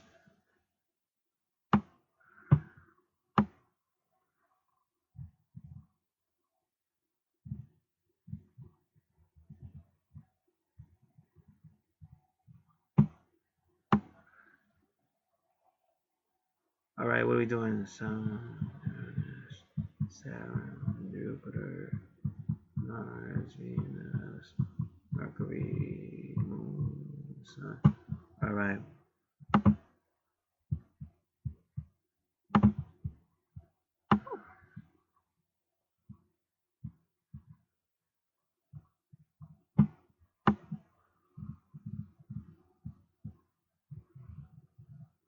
All right, so that's that.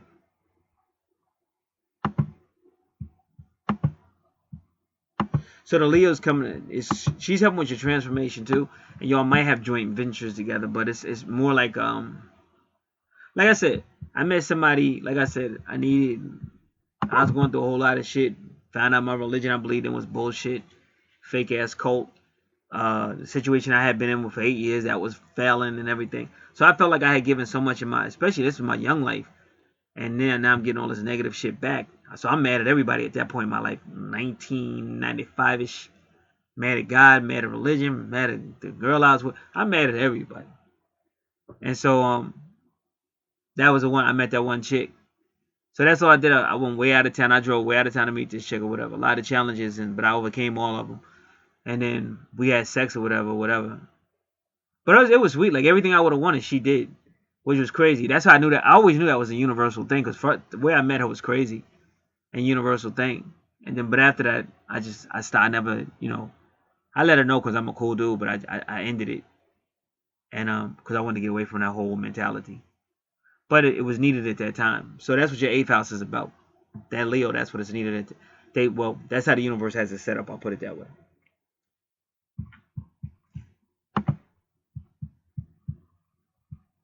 So, sir, your final house we're gonna look at, because you said romance, is the ninth house, and that's the one that interests me the most, because you got two power hitters there, and they're both retrograde. Oh dear.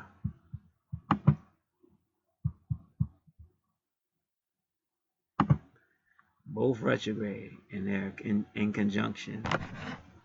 So first we're going to do Juno retrograde.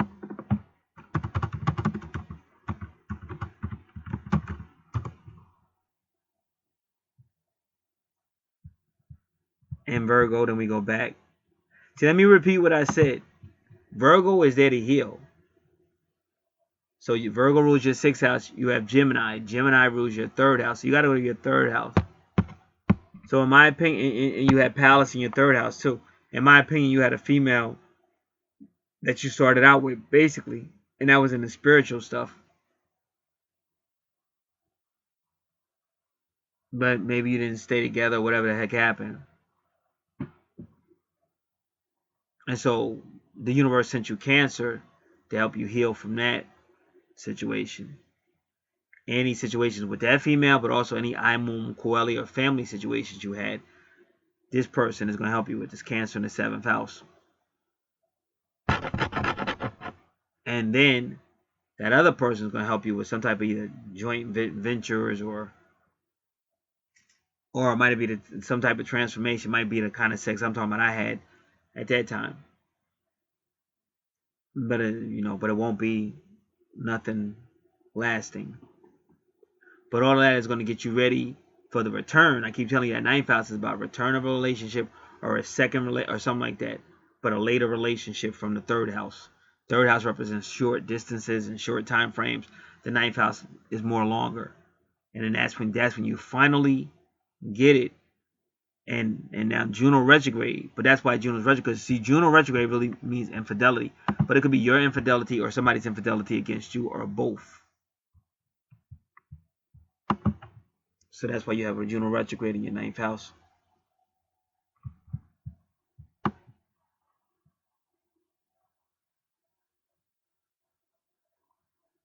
So when Juno is retrograde, it represents infidelity, loyalty issues, abuse, feminine issues, feminine beauty, the mysticity, marriage, or even divorce.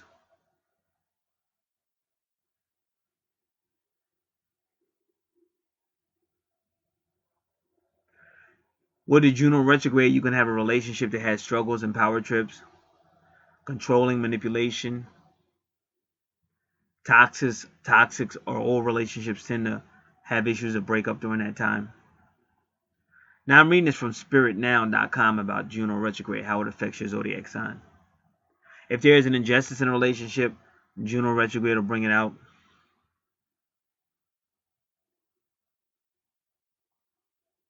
So this is how Juno retrograde affects the signs. Yours is Sagittarius.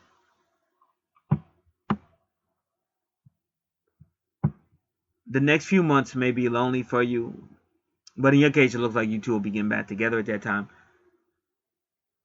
Whether or not a partner will still present, is still present with you or not, you may feel that your emotional needs are not being met. You might also feel more jealous or possessive than usual and manifest behaviors that are close to borderline stalking. Now is the time to just sit back and let romantic events play out as they are going for the long run. If you try to manipulate matters or control others, you will not achieve the results you are looking for. You will likely achieve the opposite. But again, because Juno is in that position, retrograde, to me, I'm sticking with what I said is Sagittarius. It's later. Like that, this is almost after all that other stuff has happened because you needed all that stuff for healing. And oh yeah, you see Vesta right there with Sagittarius. But it's what? Your 12th house Pisces. So you also have a Pisces situation. What I'm saying, you started off with this person, Pisces, but y'all didn't make it. And then y'all started going your own ways, whatever, seeing other people. So the Cancer and the Leo are going to help you. And a Leo, in my opinion, is going to be more like a sexual transformation. Whereas the Cancer is more nurturing and more motherly. But at the end of the day, you're going back to where you started. And Vesta is going to make sure of it because it's Sagittarius. Well, let me change that because you got Vesta set. But it's still in Pisces, though. So Pisces is the person you started off with because Pisces is the first. And your Pisces is in your 3rd house, which is Gemini. Vesta is just going to bring back the spirituality, but only at Sagittarius. See, because she has a lot of growing up to do. We all know it. And you got some growing up to do. Just as a man. Just any man. I'm not saying that as a diss. Any man has growing up to do. Especially in this crazy ass world. To figure it out.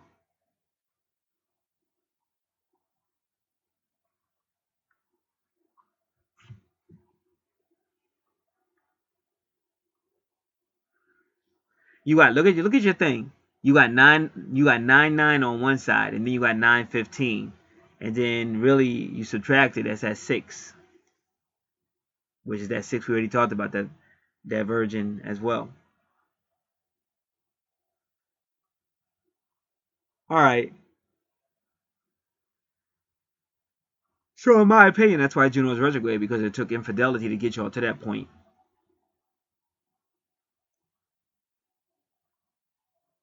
So Juno retrograde usually means infidelity or problems in a relationship. It doesn't mean they won't get together. It just means they're going to have issues and problems. So now you want to know what Lilith retrograde can really mean.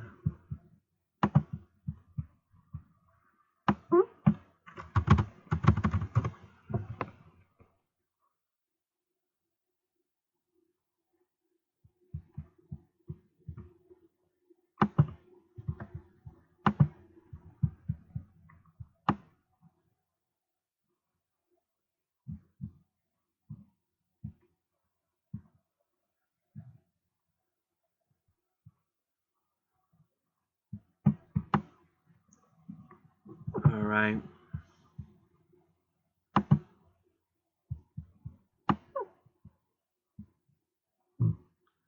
Now I'm looking, but it definitely has to be retrograde. Otherwise, I don't want to even look at it.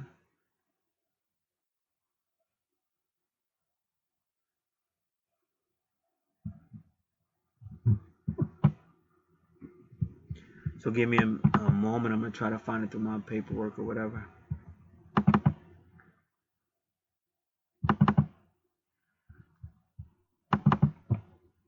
Lilith.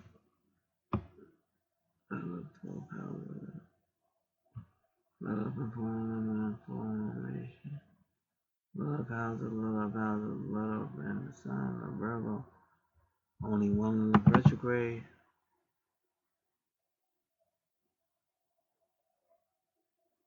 All right, so we're going to look at Lilith and Sagittarius first, or even try Lilith in the ninth. We'll try this first. We'll try Lilith in the ninth house first.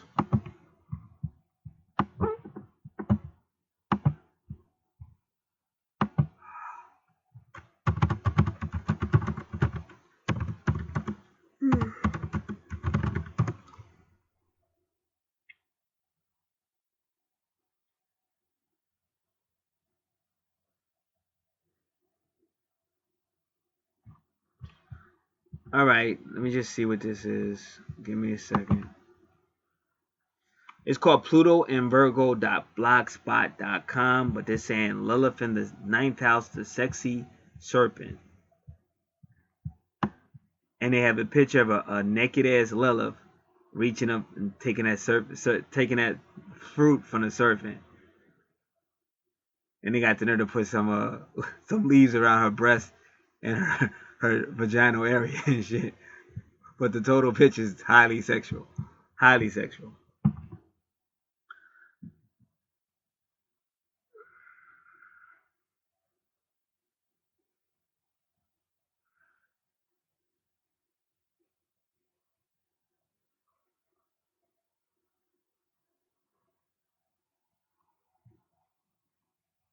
So they're basically talking about an Eve to Lilith transformation. And that is kind of what you're seeing, because you got a situation that wasn't going to change until this guy was with other people. So there's a transformation.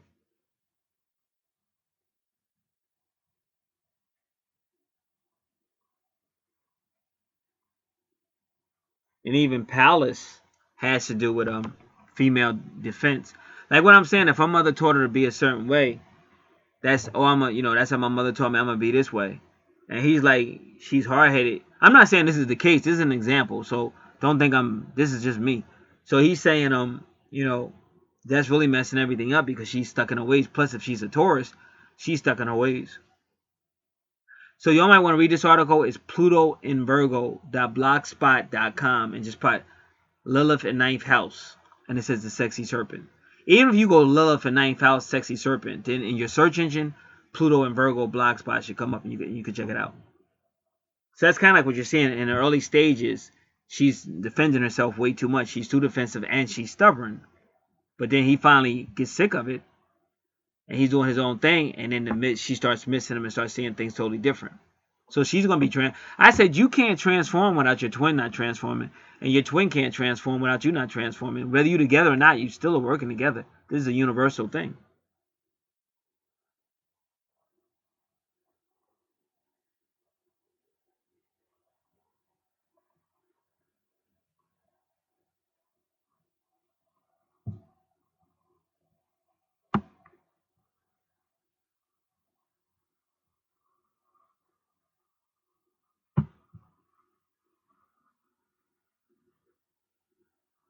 So the Lilith, but we want to make sure it's retrograde, because it's saying Lilith in the ninth house.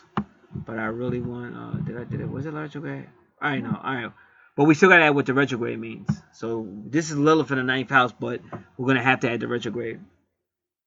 She wants to transcend all limits. She's revolutionary in ideas. She's not solely interested in power. They completely can change the shape of an idea or industry. And I know for a fact, like when I first met that person, I seen her on YouTube, but there was nobody like her. Drops out of higher education because they are bored. They're not motivated to stick it out when there are better things to do.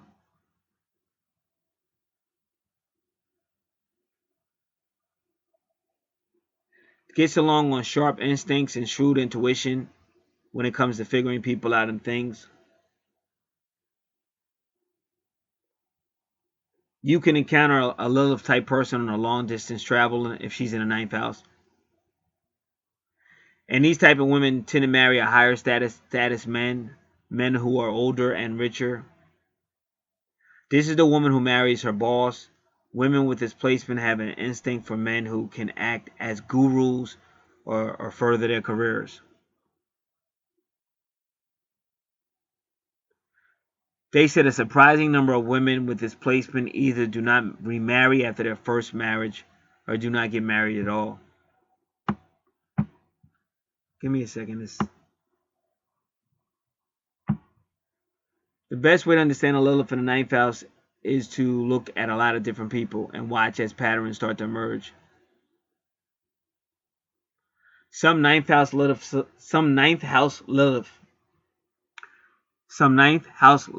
celebrities have certainly made a fortune, but their signature still needs to be how they wield influence or how they change prevailing ideologies. So they say Martin Luther King, Che Guevara, Oprah Winfrey, Margaret Thatcher, Thomas Edison, and on and on and on.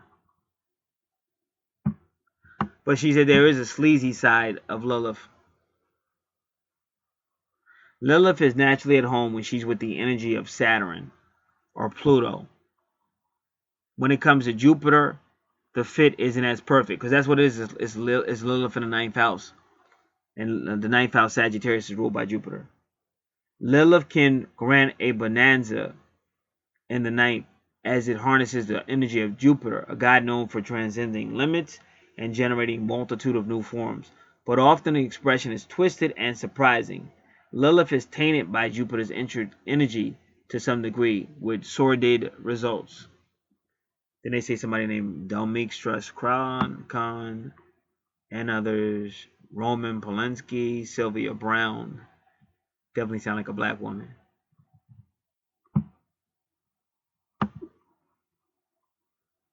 Another Coco Chanel, Kate Middleton, Priscilla Presley, Condoleezza Rice. Alright, that was interesting, but we just need a little bit more. That was a pun on words. Lilith, a little bit more. Alright. So here goes another. This is astronology.com.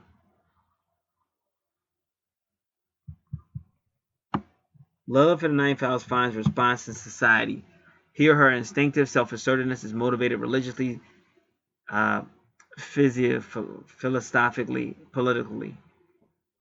We find here that a man of the ninth house that society should take over one's behavior as a main thread of perspective. Basically, Lilith is a very personal, charismatic energy, and if you act it out in the ninth house, it may also lead to fanaticism or dogmatism.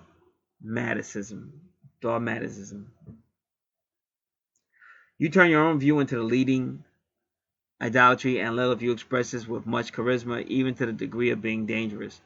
So we find in Lilith in ninth the chart of Adolf Hitler, Christian Clare, or the heads of the former German terrorist group RAF had Lilith in ninth. Christian Clare was one of the heads of the former German terrorist group RAF, had Lilith in the ninth house. Iron Lady Margaret Thatcher had Lilith in the ninth. Politics Prince Charles, political ambitions do not muse the Queen, has his Lilith in the ninth.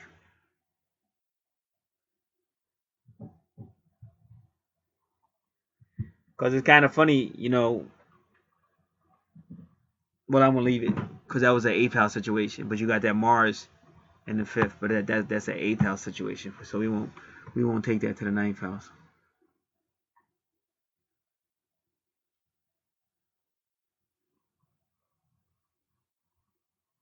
Ugh. We gotta read this. The most impressive Lilith case I have in my collection, also shows Lilith in the ninth house. The name of the chart owner is Marion Beckmeyer. In her life, the goddess showed a highly emotional, archaic, and tragic way. Now, she's talking about the goddess Lilith. The story is terrible, yet poetic. Maria Beckmeyer became famous because she shot the murderer of her daughter in the courtroom.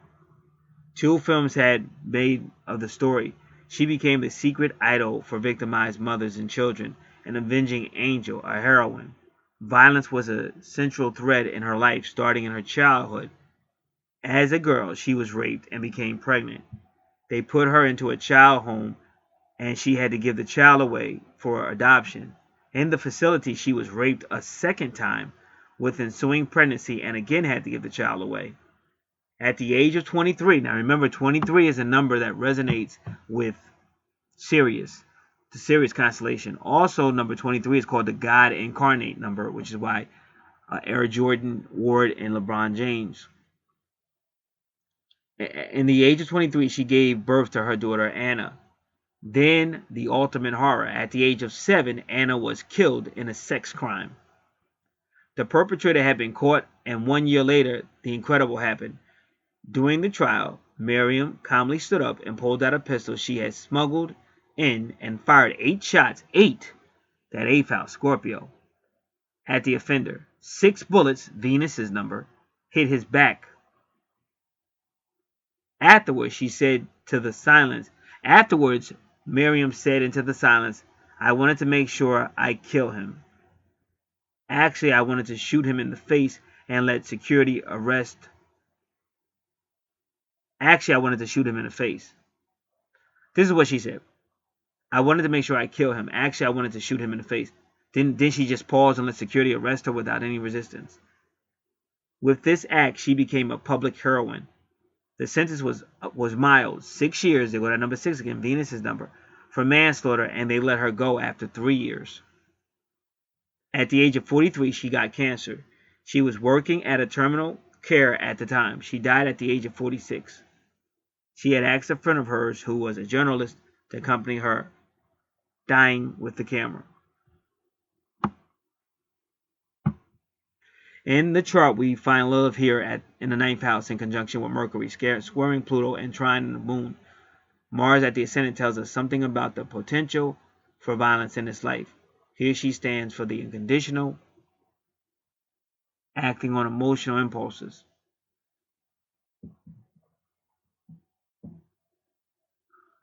All right, so we did. Now we're gonna do Lilith retrograde real, but I kind of see where this is going.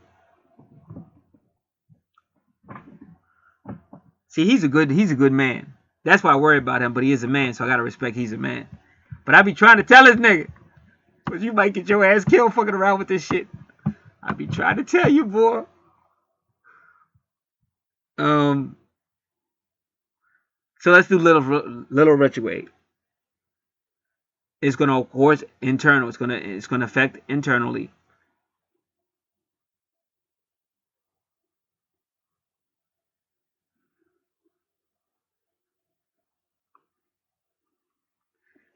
So listen to what they say about a Lilith retrograde, and remember what I just read to you. Cause, well, let me do one. I gotta go somewhere. See, my best friend is a female. She's Lilith.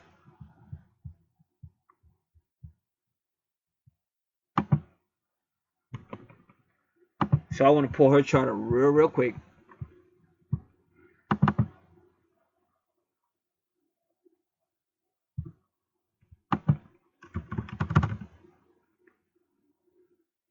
Come on, bro. Little banner. You do it again.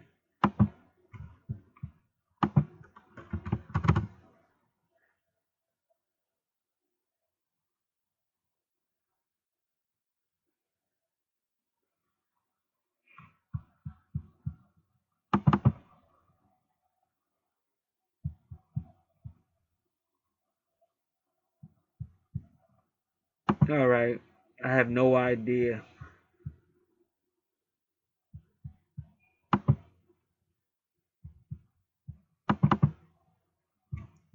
Let me do it this way.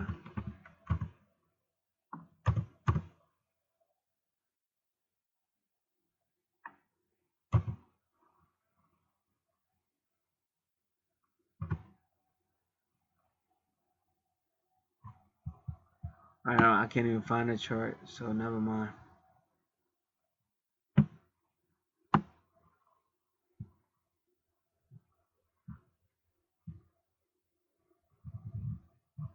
But she had been through a lot, like all them rapes and stuff. My friend Talia, anything you could do to a woman has been done to her since she's been on this planet. And the sad thing, she's like an earth angel. She's the nicest person you could ever meet. But she do got a dark side. Like she could be real vindictive. Like one dude she met, he was garbage. So he got her pregnant, and then she just aborted the baby. But she did that just primarily to get him. He was begging her not to abort the baby, but she aborted it. So that's when I see she had a dark side. But she been through hell. Like if I started talking about the shit she's been through, I'd still be here 20, 20, 30, and she been through hell.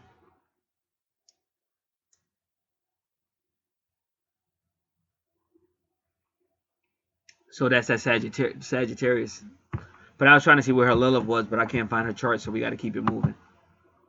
But this is what he expect. But I told you your ninth house because I knew the placements. Because you got to be real careful, bro.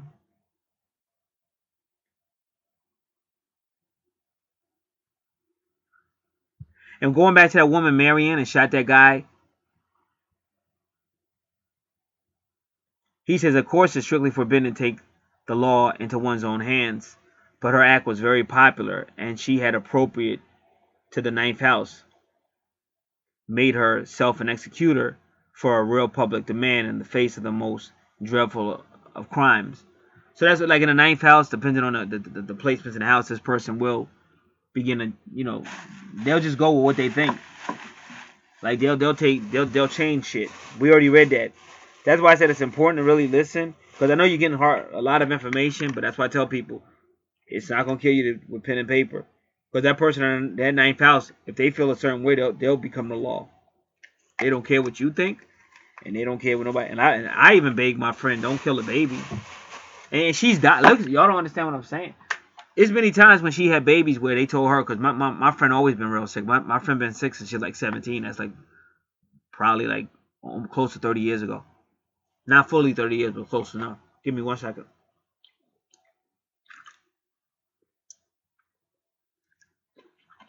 But that's what makes her so strong. When she see things a certain way, she'll go to death believing it. And that's, in my opinion, that's one of the reasons why she's still alive. Because she's been attacked any which way she can, supernaturally attacked. You name it don't stop humans, her father, mom. You name it, everybody done did something to that girl. So she definitely thinks outside the box. But that's the ninth house, Sagittarius. That's her zodiac sign. Is Sagittarius. And the ninth house is ruled by Sagittarius. So because of that ninth house, Miriam made herself an executor for a real public demand in the face of the most dreadful of crimes, sex crimes against children. Being a hero by an act of violence, this is in the chart, also expressed within the square between Lilith and 9 and Pluto in 11. So there goes your 9, 11 again. Again, I'm at Astronology, all one word.com. You can just do Lilith in the ninth house. It'll come up. It'll say Black Moon Lilith, but all you got to do is Lilith in the ninth house, Astronology, all one word. So that's that 9-11. So all the numerology.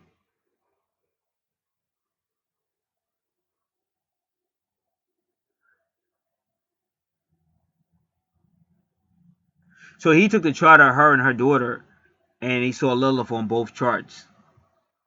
But I tell you, everything's planned out. And I do that all the time. I show you how charts have stories. Like you'll put two charts up and I'll actually have a storyline on both charts. All right, so this is what I'm just making him aware of. So let's go back to Lilith retrograde. So it says Lilith retrograde can ultimately go critical, like the uranium in a nuclear bomb. And they said this is a psycho bitch from hell. So now you got a psycho bitch from hell that has no problem breaking moral laws or legal laws if she's pissed off. You gotta remember that.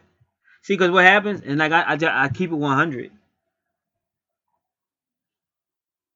A movie I watched a long time ago started Clint Eastwood, and he was fighting the Civil War or whatever. I guess it was. Maybe it was American Revolution. I forget which one.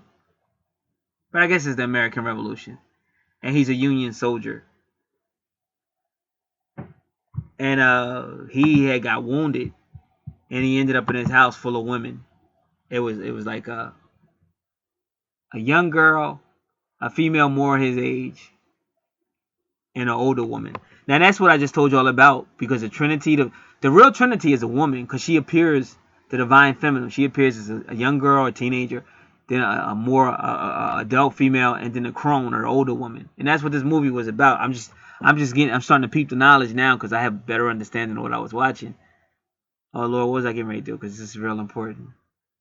I was getting ready to go somewhere, but maybe it'll come back to me. So anyway, the little girl just wanted all of his attention. And he was the only man that was around because there was a war going on and all that. Yeah, that's what I was getting ready to do. And the little girl wanted all his attention. And he could barely do that. And then the old lady she's lonely, so she wanted a man. And he can't really do that. But he finally fell for the female that was more his age. So then they was getting it on or something. But then the other two was really pissed off about that. And so to make a long story short, something went down where they set him up. And then they poisoned his ass.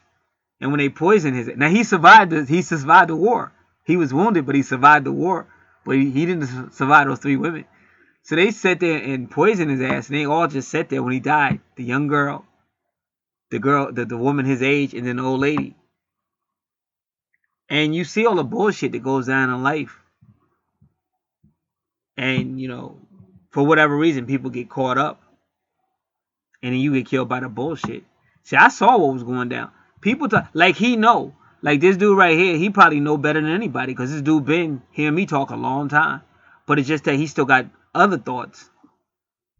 But see, on real talk, I'm that real nigga to go through all that shit. I'm still alive. All these other people dead. So, I'm just showing you what's being shown. And whatever's coming up is what's coming up. It's not like I sat here and fabricated all this shit. That's why I'm giving you references and all that. But you definitely see possible psycho bitch violence in the 9th house. Because it's just crazy like that. Okay, so the Civil War was 1861, 1865, according to their schedule. The American Revolution was the 1700s. So this guy was in America. Yeah, he was Civil War. He had to be Civil War because he had the blue. He represented the Union, the blue uniform. So this was a Civil War, right? Because American Revolution was against England, basically. So I'm gonna say Union soldier. Yeah. So now I'm gonna try to give you the name of the movie real quick. Not that y'all gonna go see it or nothing. But what I'm saying is they sold his ass out quick and then got poisoned him and got on with their life. So that's how wicked they was. I meant to say Clint Eastwood. Clint Eastwood.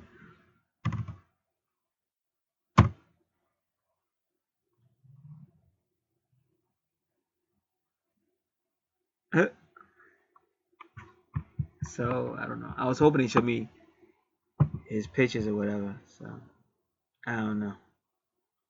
Clint Eastwood, Union Soldier. All right. Okay, it's called The Beguiled, 1971. Clint Eastwood plays a wounded Union soldier who has been taken in at a Southern girls' school. The girls become curious and then sensuous. Haha. And Clint Eastwood ends up dead. He made it through the Union War wounded, but 3 females put his ass to death. Poisoned that nigga.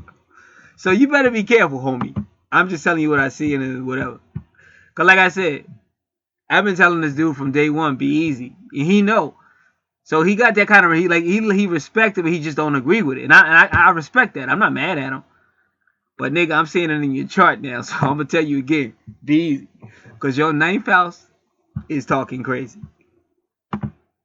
So beware Sagittarius energy. Beware that Virgo energy. And we're going to look at your 12th house a little bit. But I'm not done. But I was just trying to show you. So let's finish up with Lilith retrograde. Because Virgo is a healer. So maybe Virgo's going to heal that energy. But it's a capacity to commit murder in your 9th house. That's all I'm telling you. So it says Lilith retrograde is mysterious, and she suppresses it. She keeps her real feelings in. So just like I said, they poisoned him. He never knew he was being poisoned. So don't act like, oh yeah, I know we wasn't together. I know you was sleeping with somebody, but we wasn't together at that time and shit. But that Juno is saying, fuck it, you sold me out and shit. And a female, no. Like, females are real multi-level and shit. Like, sometimes if it's sex, they get pissed off. But it's when you made that intimate connection. That's what they can't get past. And that's why they killed Clint Eastwood in that movie, because he made an intimate connection with that one female he wanted to be with. So the other ones couldn't roll with that. So, like, females, you see that shit on television all day long, court TV. This dude slept with that one, slept with that one, slept with that one. And they all in the courtroom yelling at bitches, but they still fighting over the same nigga. So you got to deal with that. That's reality. People can get mad when you say reality, but that's why the world's so fucked up, because nobody had no balls to stand up and tell the truth. That's why there ain't no real men no more, and the woman running over top of everything. So, somebody got to tell the truth. So usually, what really makes somebody mad is when you made that intimate connection. Although it does seem to be some type of push and pull between that Taurus and that Leo. Even got Mars there and everything. So I want to look at your chart, because your Cancer, where's your Cancer at? Because your Cancer is from the Capricorn.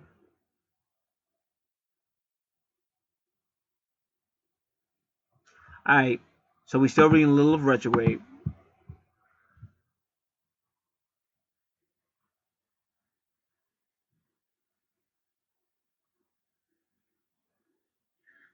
So, and on the sexual side, Lilith may, like, she may keeping all this stuff of doing sex. If it's at an orgasm, she might do some crazy shit like yell, smack you, scratch your back up, or something like that during sex.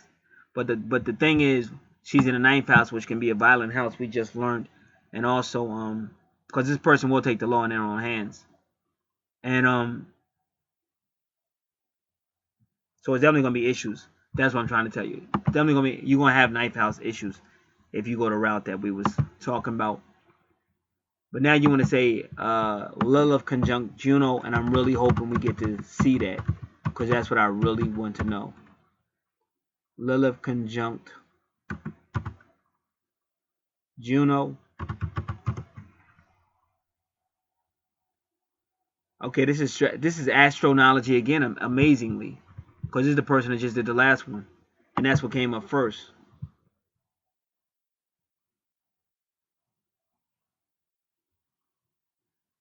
And he said the Black Moon Lilith and Juno of marriage,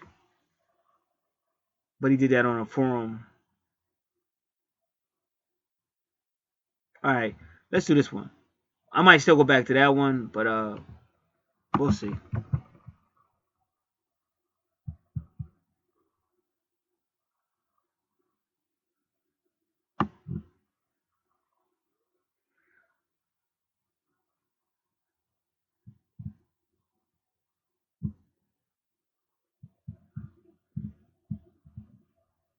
All right, but he starts off going Juno conjuncts Juno is a second common aspect. Oh, so this ain't really what I'm looking for to my married couples. All right, we're going to pass that one. Going to try another one.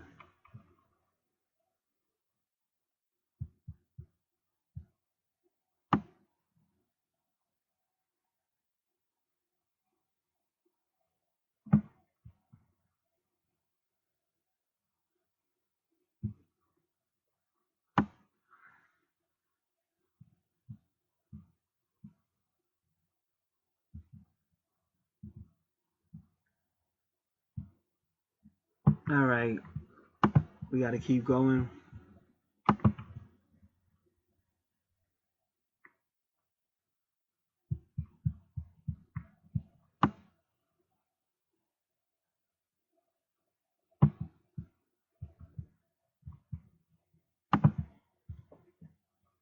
Another thread. See, a lot of people deal with this in threads, but it's not a Vesta Juno. Well, it is kind of Vesta Juno because it's Sagittarius energy. It is a Vesta Juno energy, just in a different house. All right, so check this out.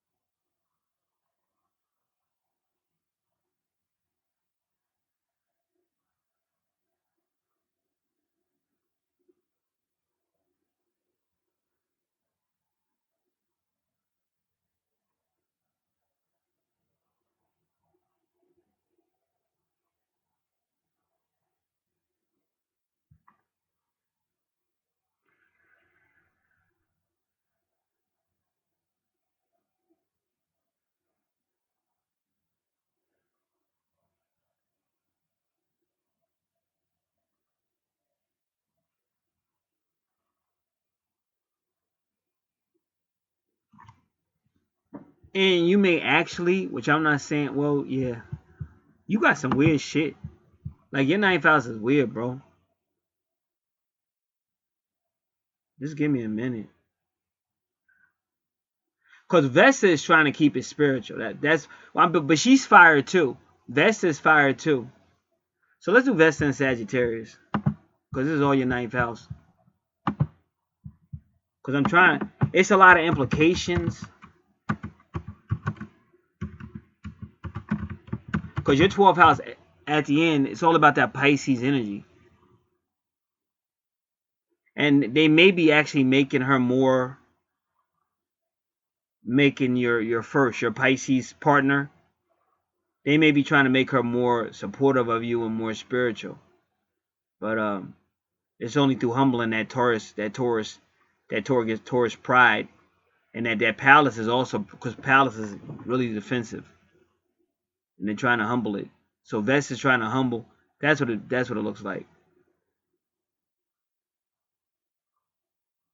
Because I don't want to say this, but you may have like two people fighting in your ninth house. It's Juno, which is marriage and let's get serious, and Lilith, which is, or it could mean something else. That's why I'm trying to be more specific. That's like when you be watching a movie and they're at the wedding and then the person shows up and says, no! Like the person didn't want to get married and shit all that time and they finally show up because they wait till the fucking gets way too serious. Now they want to get serious and shit. And you kind of got that going on. It's like a struggle and shit. But that's how I was with my twin. Like, because I held it all in and shit. It wasn't until that last thing she did. And I just broke down. I had a meltdown and shit.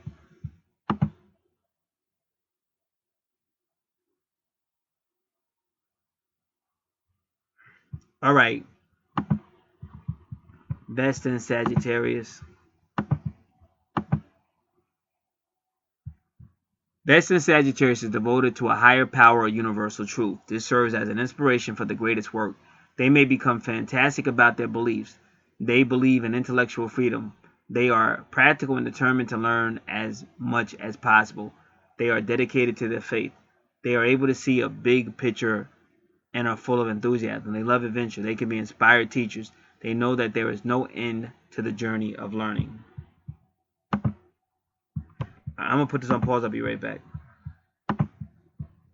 So that's what that Sagittarian energy in the ninth house could be erratic because you got the feeling of infidelity and disloyalty, and then you got Lilith like kind of holding it all in, but with the capability of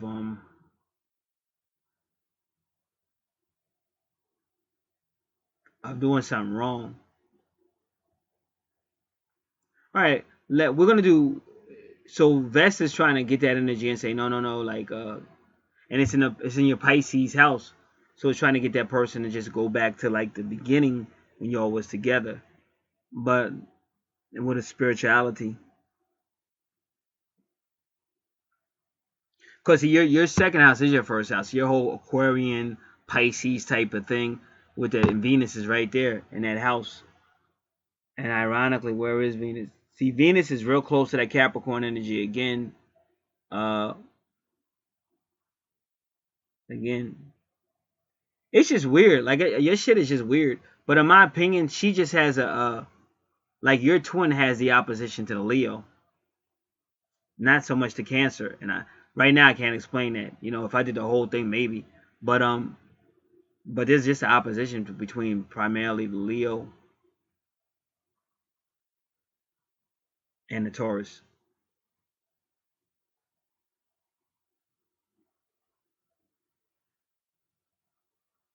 They see that like that's the one that's gonna fucking like piss her off and shit more than anything. Cause that's the only time Juno pops up is after that experience.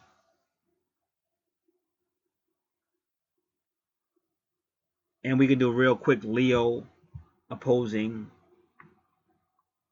Leo opposite Cancer. Leo opposite Capricorn.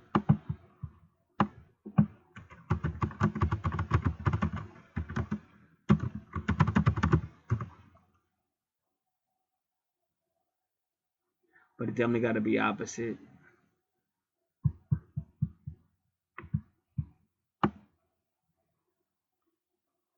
Let's try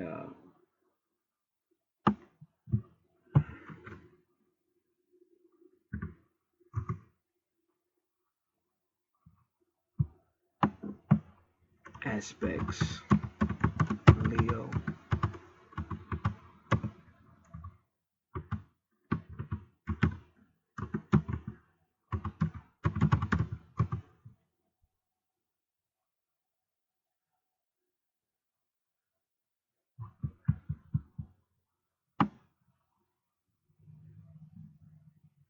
All right, we'll try it again. Leo opposition.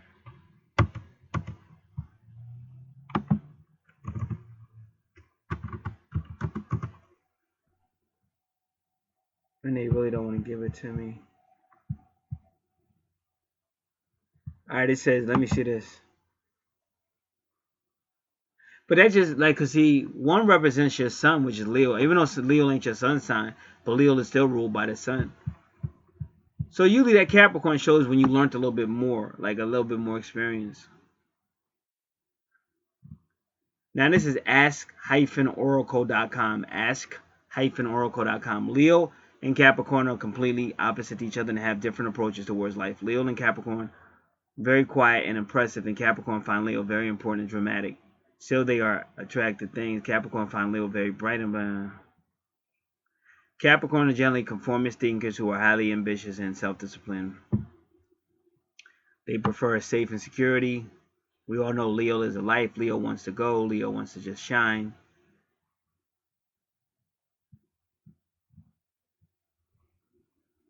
They're both highly intelligent, authoritative,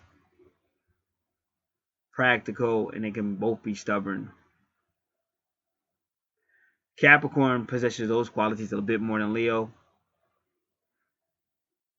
but they both can be curious.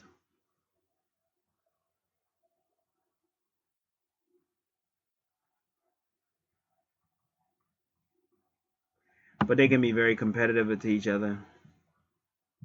They can be good friends or whatever, siblings, relatives, officially. Healthy competitors. Yeah, because even in space, there's like the lion's tail has a name that means Capricorn or related to Capricorn. And I used to work with a female, man, who was real cool, but she's a Capricorn. But a Capricorn, like they're more stable in the sense, like I said, they know they gotta have a job. They ain't trying to hear that shit. Like Leo might want to be talking about fun, but a Capricorn is always gonna be about the business for the most thing. But that can also help out in his fifth house is where Jupiter is, because he becomes a better businessman.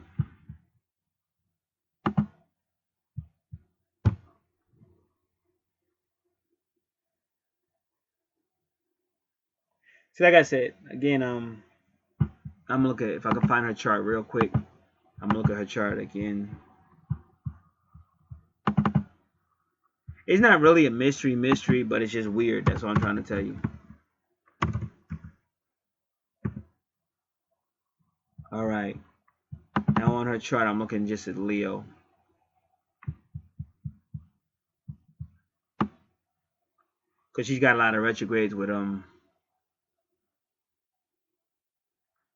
she's got a lot of retrogrades with Capricorn. And then her Leo is where, yep, see, she got Mars with Leo on her chart. And she's got Juno, but it's a Cancer, Capricorn. See, there go Cancer, though.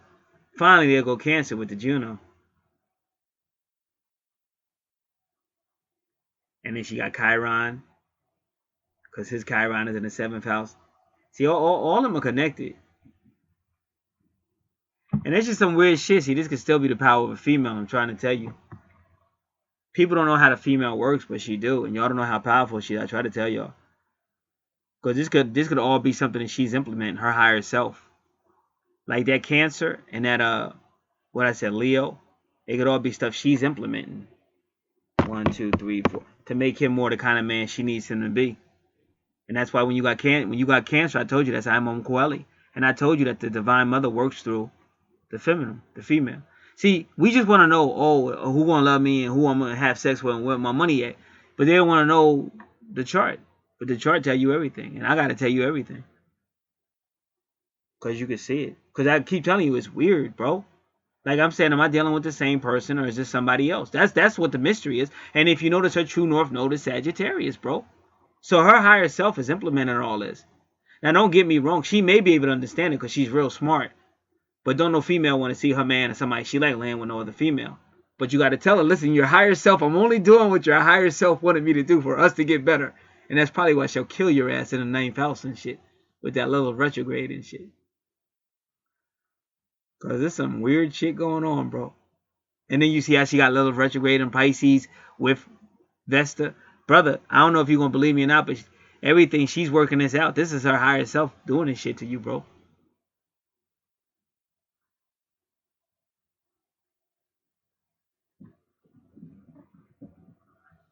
And that's some weird ass shit. But I told you, you can't fuck with no female. The way they think is just out there. They're the type of person that the end, the means justifies the end. The means justifies the end. Like as long as I get my intention is met, what I want, then however I got it, who cares? And that's how they really be thinking and shit. Like how the fuck? Where's your standards at? They like fuck your standards and shit. You broke ass nigga. I'm sorry, bro. It might not be what you wanted to hear, but it's what's on the fucking charts, bro. I take back the word fucking. It's what's on the charts, bro. Her higher self has sent you up to make you the type of man she needs. And that's nothing wrong because we all change. That's why I said don't take this the same personal. All of us have things we're going to have to work on and the person we need to be. So she's sending the Cancer in. All you got to do is look at your chart and there go Cancer right there with Juno at 0, the starting point. Because I told you, it doesn't seem like she's that. And I told you, even before I looked at her chart, I told you that she doesn't seem to be offended with the Cancer as much. But she don't like that Leo. And then you see the war on her chart. Remember, I said this before I opened up her chart. This is why I came to her chart to get that to the bottom of this. It's something about that Leo that she don't really like. She put that Mars fire in. Because it's only after that Leo and whatever else now in your ninth house talking about Juno, which can mean a serious relationship. And then Lilith is that internal woman, the planner. But then Lilith is in her Pisces with the retrograde, meaning she planned all this shit out. And then she's also there with Vesta. And then it start with Pallas, and your second house Pallas was her. So what's going on your chart, whether you choose to believe it or not, everything you're going through is a journey her higher self puts you on. And it's going to hurt. It's still going to hurt. But it's all for a reason. Because until you go through that journey, you can't be what she needs you to be. And then if I went further, you will find out more about her house where you see Capricorn. But it's because Capricorn is going to make you a more mature person. And that's why your Capricorn opposes your Leo and all that other stuff. 1, 2, 3, 4, 5, 6, 7, 8, 9. Yep. All that Capricorn is in her ninth house. Because that's where it's all going to sit down. And the ninth house usually means like the second time around, or you finally get to a point where you're more committed. It's more long term. And in your chart, you got that Juno.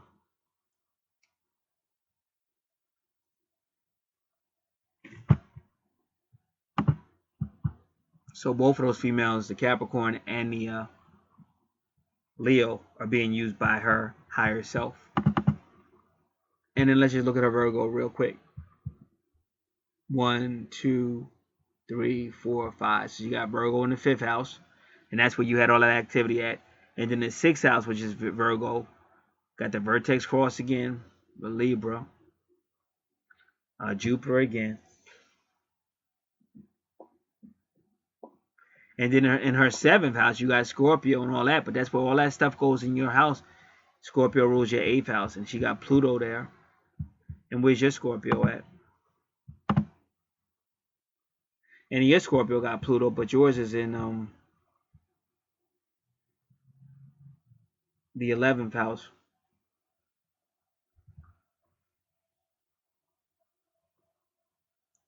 So it's definitely a lot of weird shit, bro. But that's how I'm calling that. Because you asked about romance, so that's as far as I can go on this. But yeah, like you told me, it is 2 people, but her higher self is behind both of them. But I always told you that. When I first said you can't separate, you think you can separate from your twin, but you can't. And you don't know how many times weird ass shit was going on with my twin, and then my moms would be doing weird ass shit. Like my twin's name is Rosa. Every time I had some significant things with Rosa, which means Rosa is a rose, my moms would come through with some roses and some shit out of nowhere or something. Or I get into some crazy shit with her and shit. But it was always perfect timing what was going on with my twin. All this shit is on your natal chart. It's higher than we can understand it, but it's about our higher selves and how we come down into this illusion we call third dimensional. So all I can tell you, I told you the source and all that, and you know you gotta make your own conclusions. But that's as far as I can go with all of that. So that's it. If anybody else wants to see anything having to do with this intuitive stuff, natal charts, Archangel card, questions where they answer questions, phone consultations, compatibility. It might just be certain houses on your natal chart you want to examine, just like he just did. That's totally up to you. But you can contact me. I got sales going on right now, so you can go to that video that talks about the sales, because the service list and the pricing is in that video in the description box. Or any questions, you can always contact me. This is Gad. It's been a pleasure. God bless.